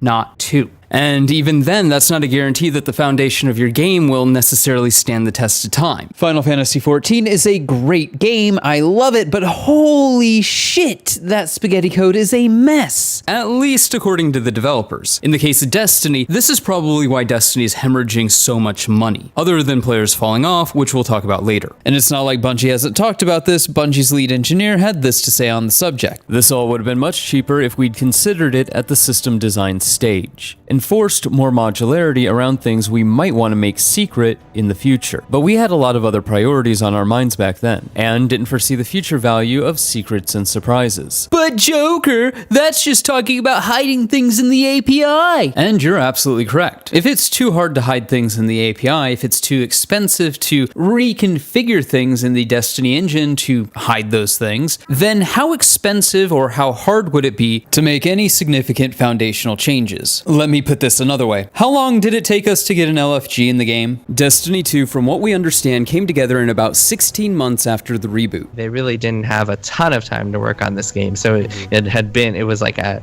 16-month period between the reboot and when the game actually shipped. During this time, Bungie would be working on Rise of Iron and all the Destiny 1 stuff that they needed to sustain the game until Destiny 2. But I'm sure you can guess from Bungie's history, that may not have been the only thing that they were working on. Now look, I'm not going to sit here and say anything definitively. We just know that Jason Jones doesn't like working on sequels. We also know that Destiny 1 was in some form of development for 3 to 4 years before it was trademarked, and that Bungie trademarked Matter in 2018. Is it unrealistic to believe that they were working on another title in 2015 and 2016 when they should have been working on Destiny 2? In fact, we do know definitively that in 2017 and 2018, when Destiny 2 was struggling, they were working on other IPs, not just to the detriment of Destiny or Bungie, but to the detriment of Activision. I know, talk about conflicted feelings. In 2018, Bungie would sign a deal with NetEase, who would invest $100 million into the company. In the GameSpot article, Activision Blizzard and NetEase break up came after Bobby Kotick felt threatened, report.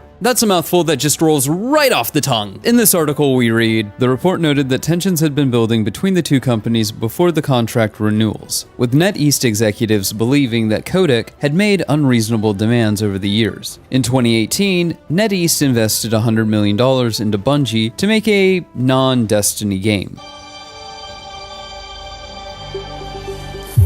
Hey, just was wondering, is this an out-of-season April Fool's joke? Which Kotick apparently felt unhappy with, as Bungie was behind schedule making Destiny content. Now, at the risk of defending Bobby Kotick of all people, Activision had let Bungie renegotiate their contract and gave them High Moon Studios and Vicarious Visions to help develop Destiny content, and Bungie was still behind. Why? Because, well, from the outside looking in, it really does seem like they're doing everything but developing Destiny content. Of course, that's a little bit hyperbolic, but not much. Some of you might remember the separation of Bungie and Activision and some of the comments made by Activision during that time period, most notably in regard to the sales of Forsaken. Activision stated during an earnings call that Forsaken underperformed. Bungie shot back defensively, stating they were proud of their game. The community sentiment was, of course, behind Bungie. After all, this is Activision Blizzard. Who the fuck comes out on Activision Blizzard's side? But sometimes the truth is stranger than fiction. As fans, we loved Forsaken because it fixed most of the issues intrinsic to Destiny 2 vanilla, ushering in retrospect, the golden age of Destiny 2. So clearly, Activision had unrealistic expectations, right? Forsaken did a lot of things. It made the game better in every way. It probably even sold really well. But did it sell 3 studios working on $140 DLC because Bungie can't get its shit together well? If I had to guess, gun to head, probably not. These incidences bring us to Bungie's brief stint as an independent studio, which somehow went worse than their stint as an independent publisher back in 2011, but that's neither here nor there. Bungie Aerospace only published 1 game, and Yeah, that's basically the story. But where was I? Ah, yes, Bungie's brief stint as an independent studio, which ended abruptly because, well, turns out they were hemorrhaging money. I am shocked. Shocked. Well, not that shocked. And thus, they were forced to seek out being bought by Sony Entertainment. Now, obviously, because nothing's black and white, there's a lot of reasons, big and small, as to why Bungie was hemorrhaging money. But you know what? For the sake of argument, I'm gonna go out on a limb here and just make the broad strokes assumption that maybe, just maybe, having 3 to 4 to 5 to 6 to who knows how many, we just know about 3 AAA incubation projects in development at the same time, all while the only moneymaker that your company has degrades in quality, thus hemorrhaging old players and failing to attract new players because the new player experience sucks shit through a straw, didn't help. I am shocked. Shocked. Well, not that shocked. And contrary to what aspects of the Destiny community want to believe, new players are just as valuable, if not more, than old players. And to my audience, that might seem like a no-shit Sherlock moment. But when you point out, for example, that the final shape alienates new players, the Destiny community or aspects of the Destiny community, the Destiny Bungie Defense Force, whatever you want to call it, are quick to go, that one hurt. Final shape is the culmination of a 10-year storyline. And hey, you know what? Fine. Fair enough. If you or Bungie wants Final Shape to be the end of the Destiny franchise, more power to you. Congratulations! Congratulations! Congratulations! Congratulations! Congratulations, you played yourself. However, the Final Shape wasn't sold as the end of the Destiny franchise. It was barely sold as the culmination of a 10-year story. You know, because it was sold with DLC for the next year. So clearly, Bungie wanted people to buy it and keep playing it. Duh! However, you can only count on the existing audience to do so much for so long. You need new players to replace the old players. Duh! But hey, don't take my word for it. Here's the fact boy. Any game, even if you've got super passionate people and there's no new people coming on, is eventually going to die off. It's like YouTube channels. Like, if you don't grow, you will die. Because eventually, even you, dear viewer, will grow bored of this channel and you'll leave me. And that makes my heart sad. But it's also the reality of life, and the same is true for games.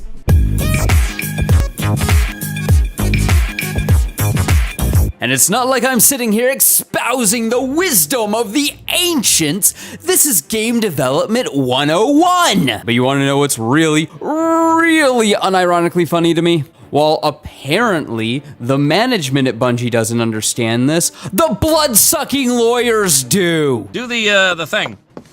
I am Nostradamus, the voice of God. Another point of contention with the state of the game and getting new players into it is the overmonetization of Destiny. Nobody wants to spend $200 to $300 to get into a game, you know, that is technically speaking not even the full game because it's missing a couple $100s worth of content in and of itself, then spend a couple $100s a year to continue maintaining playing that game only to get a copy-paste horde mode every couple of months, filled to the brim with reissued and reskinned weapons and armor, only to then be told all the cool new stuff is in the cash shop. The only people that this model appeals to are the people who have been playing since the start. The rusted on fans. There's a point where it stops being business and starts being the money men behind the developer, blatantly disrespecting the fan base and seeing what they can get away with. This is the company that makes big deals about cash shop events and puts more into the cash shop event than the event itself. This is the company that figured out how to monetize those cash shop events even more with limited edition, limited time DLC passes on top of your already limited edition, limited time DLC pass, on top of your already limited edition, limited time community event. Can we really say that a company that weaponizes FOMO to such an extent really cares about providing its customers with any sort of actual value? This is the company that still charges full price for old DLC that should be free by now. Not because I want it for free, I already own all the DLC. We all benefit when we have new players in old content. We all benefit when we have new players in normal PvP or Trials of Osiris. We all benefit when loads of new players are looking to play raids. And it's not just the players benefiting as well. When you have new players coming into the game, players who are getting invested, getting attached to their characters, they're more likely to buy things from the cash shop. Things that veteran players have already purchased. But Bungie doesn't do any of this. Why? Because occasionally, someone somewhere might be tricked into spending a couple $100s for DLC. This is like trying to upsell somebody to first class while the Titanic is sinking. Now, I don't know what the numbers on the people buying the DLC years after the fact is, but I'm gonna go ahead and assume, just for the sake of argument, based on the evidence at hand, it's not enough people to replace the hemorrhaging player base. So one has to ask, is having that barrier to entry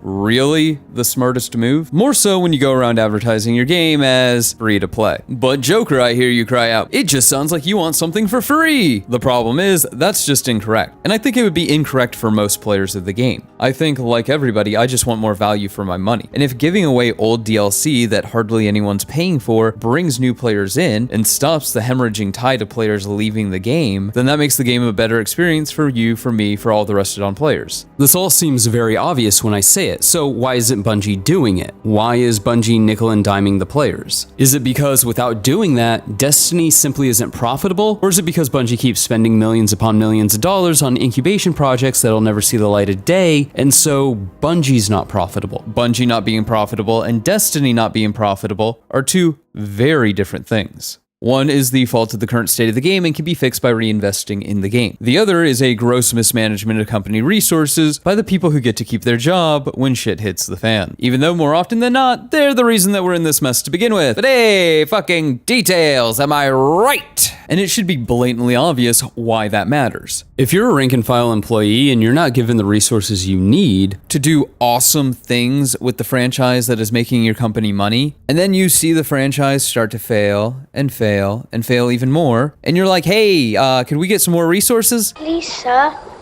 I want some more. Please, sir. I want some more.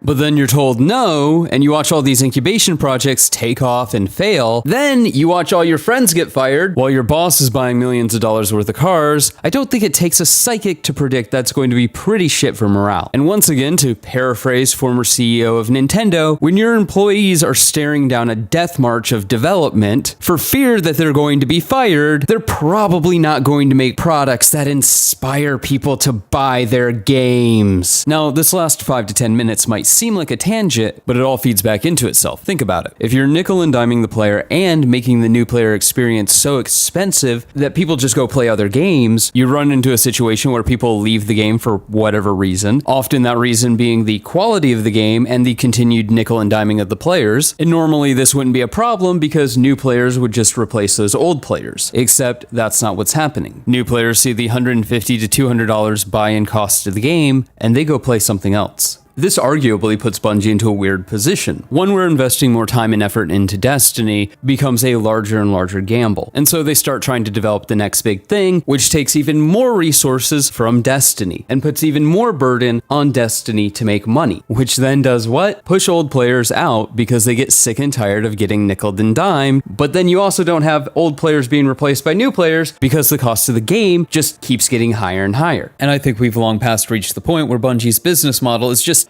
unsustainable. I mean, don't get me wrong, they bought some time with the Sony buyout, but they put themselves into a position not where they have two IPs that are making them money, but a company that's an Ouroboros consuming itself, hoping and praying that Marathon succeeds. Because if it doesn't, they're fucked. And they have nobody to blame but themselves because Destiny could have been the next World of Warcraft or Final Fantasy XIV had they tended it or cared for it past how much money it can make them. And I get it, it's a business, money takes priority, but not to the detriment of your ability to continue making more money. And at the risk of beating a dead horse, let's talk about those incubation projects for a moment. Look, I'm sympathetic, I get it. You don't want to go around putting all your eggs in one basket. Pragmatically, it makes perfect sense to want to diversify one's portfolio. But you don't do that at the detriment of your only money-making franchise. More so when you know your company has a history of being unable to work on two completely new projects at the same time, or, you know, know, because as they say over and over and over again, this is too hard for us to do. The tools that we work with are really hard to deal with. It's hard for us to make this much content. It's just hard making content in general. If that's really the truth, the whole truth, and nothing but the truth, then why are you working on so many different games? One additional game to broaden your portfolio? Sure, makes sense. Multiple games, off and on, over the course of years, seated with all your senior leadership, you know, the people best suited to use your tools and direct the vision of your game because they've been there the longest. Sounds pretty dumb. And it gets even worse when you realize any new staff has to be specifically trained on the Tiger engine. It's not like Unreal or Unity, where these engines are taught in college. Or, you know, more likely, just available on the internet for people to dick around in. The way Bungie's own press release makes this whole thing sound, it sounds like all their senior leadership, the people who have been making their games for decades at this point, were off working on incubation projects, while a sustain team was left managing Destiny and just kind of hoping for the best. And you know what? To be fair, if that is true, they did what they could. But they never should have been put in that position to begin with. But where does that leave us now? What is the conclusion to this video? What's the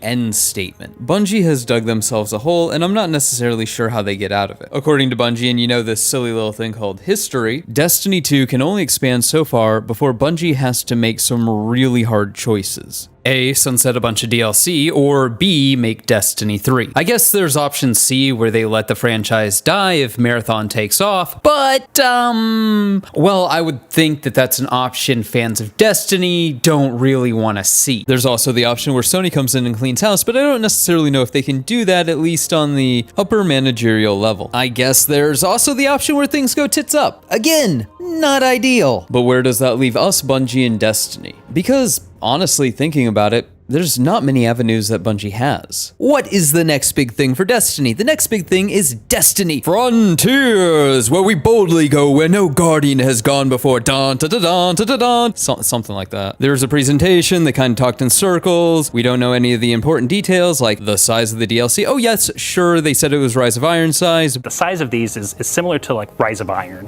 from Destiny 1, but this is happening like twice a year. But I don't think Bungie actually remembers how large Rise of Iron was. Because on one hand, they're like, oh, doing these yearly expansions was too hard. Our philosophy behind this is moving from one really big, all-consuming tentpole moment that kind of takes all the oxygen in the room at one point in the year to two what we consider big tentpole moments happening in each year. And so those tentpole moments coming twice a year now are going to bring with them fresh content and new stories that are going to move the world of Destiny forward. But somehow, some way, through some Herculean leap in logic that us mere mortals will never be able to comprehend, they're going to be able to do a DLC with what? 8 PvP maps, 3 strikes, a decent-sized story mode, a handful of exotic quests, and a raid twice a year? Press X to doubt. Again, I just don't think Bungie quite remembers how large Rise of Iron was, because I think parts of Rise of Iron weren't actually Rise of Iron. I think parts of Rise of Iron were Forge of Gods and Vex Void, like the seriously out-of-place PvP maps. The other important details we don't have are, like, the price. How much is this going to cost us? I don't know. Or are these DLCs moments in time? Will they be sticking around? How will they be sticking around if they are sticking around? I don't know. Destiny 2, I thought, could only expand so far before they had to sunset content again. They promised they weren't going to sunset old content. And we're happy to announce today that we are not planning to sunset any more expansions. So what are they going to do? I mean, I guess technically speaking, they could just change the language, like how episodes aren't seasons, but in practice they're totally seasons. So the new Frontiers content won't be expansions, they'll be something else, so they can sunset them, and they're still keeping within the letter of their promise, not the spirit. I don't know. Hypothetically speaking, of course, I'm just going off of what Bungie has historically said and done. But, you know, let's go ahead and follow this thread for a moment. Extrapolate, if you will. Why do I even think that sunsetting's back on the table, and why do I think that Destiny 2 doesn't survive it? Bungie has stated in the past that the game can only expand so far before they have to sunset content. And hey, all things considered, you know, that very well could have been a lie. If we put our spinfoil hats on for a moment, it is kinda sort of hard for a company to resell and reissue content like Horde Mode 3854 if you have Horde Mode 3852, 51, 50, It's really hard for them to resell you spare rations 5 times if you can just go get spare rations. And if you're just developing content for Destiny 2, not to expand it and keep it thriving into the future, but to sustain a minimum level of income while you throw all your talent at developing what you hope to be the next big thing. Well, and again, to be clear, we have our spinfoil hats on. We're not saying Bungie did this. We're just saying it would make sense. It's kinda hard to sell people things that they already own. And here's the thing, at the end of the day, it doesn't really matter one iota if they intended it or not. What matters is, it's what happened and the game ultimately suffered for it. I also think that Gambit was a casualty of this mentality. Why would you update Gambit, your Horde mode, not Horde mode, when it directly competes with your seasonal events that are Horde mode, not Horde modes? Why would you fix a problem when you can sell the solution? I'm not saying that that's what Bungie did. I'm just saying that hypothetically, allegedly, in somebody's opinion, not my opinion, but somebody's opinion, the argument could be made that Bungie actually never needed to sunset content. They only did it to nickel and dime the players further. Now, that's just one way to look at it. The other way to look at it, of course, is to take Bungie at face value, that Destiny can only expand so far before they have to start sunsetting content. However, you might have noticed, oh viewer mine, these two positions are diametrically opposed. Unless, Bungie lied at one point or another, but they would never do that. Not even once. However, to Bungie's credit, all things being fair, let's give them the benefit of the doubt for a moment. Do I ever tell you the definition of insanity? For you see, oh viewer mine. You don't have to sunset content when you've moved on to a new game. One of the things to come out in the wake of Bungie firing 220 people is that they were working on another PvE Destiny game. This one would have been third person, it was called Project Payback, and that's more or less what we know about it. Yes, I'm aware that the reporting on this called it a spin-off. However, come here, closer still, even more closer. Look me in the shiny black visor and tell me you actually believe that Bungie can develop 3 games as a service games at the same time when they could barely support Destiny 1 and Destiny 2. So if I was to give Bungie the benefit of doubt, I think when they originally said this, and we're happy to announce today that we are not planning to sunset any more expansions. They weren't, keyword, at the time, planning to sunset any more expansions. The missions change. They always do. One could argue that when they said that with Project Payback in mind. However, now they don't have Project Payback. So Bungie has to come up with a solution. The solutions that we know they use is either sunsetting old content or sunsetting new content, which they still do. Of course, the problem with this should be self-evident. When more of your game's world and storytelling and even gameplay is on YouTube than in the game, you got a problem. How many people actually want to pay $100 to $200 to $300 to play a game where most of it you have to go and watch on YouTube? Once again, to Bungie's credit, being forced to sunset content so you can continue making your game is already a really bad place to be in. But the hypothetical position that Bungie has put themselves in is that they have to sunset all the content moving forward, meaning we probably see a model where you have 2 DLCs a year, as they've said. DLC 1 will come out at, say, the beginning of the year. DLC 2 will come out at the midpoint of the year. Then, when we go into the year after that, DLC 3 will replace DLC 1, and DLC 1 will be sunset. Then, at the midpoint in the year, DLC 4 will come out, and DLC 4 will replace DLC 2, and so on and so on and so on. For however long Destiny 2 continues. 100 more years of Destiny 2! Why are we still here? Just to suffer. You know, provided Bungie and Destiny 2 by extension don't implode on themselves. Ooh boy, so I've been trying to figure out how to wrap this video up for quite a while now. I probably re-recorded and deleted and then re-recorded an ending half a dozen times at this point. Because at the time, there was no real, and where do we go from here? What is the conclusion to my thesis statement that Bungie management has always been bad management? And they've succeeded in spite of that, not because of it. For the longest time, I really didn't have an answer. And now the studio imploding on itself seems just as likely a possibility as anything else. And to be clear, when we talk about the studio imploding in on itself, I don't really find it terribly likely that Bungie, as an entity, will cease existing. But if you replace every board, nail, and sail on the ship of Theseus, is it still the ship of Theseus? If, for example, Alex Seropian, Jamie Gersimer, Marty O'Donnell, Marcus Letho, Joseph Staten, and Max Hoberman all came together to make a new studio, would that be more Bungie than current Bungie? Even now, with all the hundreds of people departing from Bungie, is it still Bungie? Or is it, as I'm sure many of you are feverishly typing away in the comments, a case of Bunjoker! Bungie hasn't been Bungie for a long time. Destiny has sucked for a long time. Why have you been covering Destiny for so long? It just sucks. It's always sucked. The biggest hurdles for Bungie right now, at least in the somewhat immediate future, are the hemorrhaging player population and the inability to get new players. The hemorrhaging staff, because it's not only the 220 people that have been laid off, or the, I think, 300 total that have been laid off. Around this time last year, Bungie was 1,600 employees. Now they're around 850. But keep in mind, this remaining staff is supposed to develop content for both Destiny and Marathon when, 1,600 people had a hard time just developing PvE and PvP content for Destiny 1 and 2.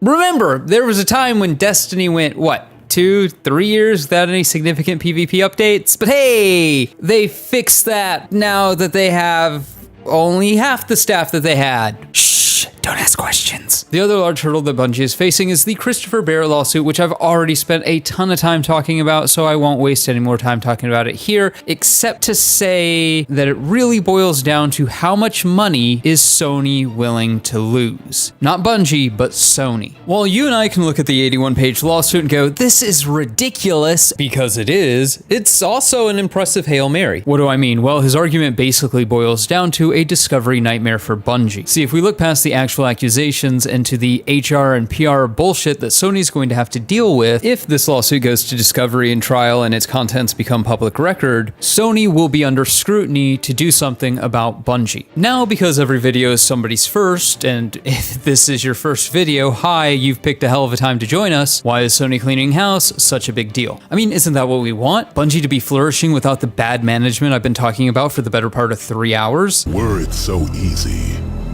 And normally I would say yes, but seldom things are that simple. For you see. Sony cleaning house could also mean the loss of the Destiny IP. What do I mean by that? Ooh boy. So you would be forgiven for being mistaken in assuming that because Sony owns Bungie, Sony also owns Destiny. That's not the case. I know, the Sony Bungie deal just keeps looking worse and worse for Sony. And if this was a year or two ago, perhaps that wouldn't have been a big issue. It would have sucked, but Sony didn't buy Bungie for the Destiny IP. They bought Bungie for the talent that created the Destiny IP and maintained it. I don't think I need to say it, but how's that working out for them? Oh wait, such talent that has now exited Bungie's staged cliff because Bungie management didn't want to pay out millions invested stock. Congratulations, you played yourself. Allegedly. Point is, Sony does risk losing the Destiny IP if they are forced to terminate people in management. Ergo, even though it seems like Sony and Bungie's defense against Christopher Berrett should be rock solid, defamation being notoriously hard to prove, all Sony and Bungie have to do is present their findings and say they believe they took appropriate action. They probably don't want this to go to court because it'll cost them more in the long run and will likely settle for way less than $200 million. Then again, Marty O'Donnell won his lawsuit against Bungie, so who knows? And at the risk of repeating myself twice in the same 5-minute time frame, but because it's important, Frontiers is their next big push, but as I said earlier, we really know nothing. Except these DLCs are supposed to be Rise of Iron sized. And yet, the issue with the current yearly expansion model is that one DLC that's nowhere near the size of Rise of Iron sucks all the air out of the room. So how are they supposed to make 2 DLCs a year that are Rise of Iron sized when they can't even make 1? I guess we'll find out. And yet, that's not the most pressing issue. At Bungie's height, they had 1,600 people and could barely support the Destiny franchise. Now, we're supposed to get 2 Rise of Iron sized DLCs a year, along with Marathon being supported. Yeah, I can't be the only one having a hard time believing that. I think it's fairly safe to assume that Destiny is being set up as a fallback if Marathon doesn't become the next Fortnite or Apex Legends. If Marathon does succeed and becomes widely popular, I could very well see Destiny being put out to pasture. Just look at the flowers. But hey, those are just my thoughts. Let me know yours in the comments below. Remember to like, but only if you did. Subscribe for more. Feel free to donate to my Patreon if you're feeling particularly generous. But above all else, stay frosty.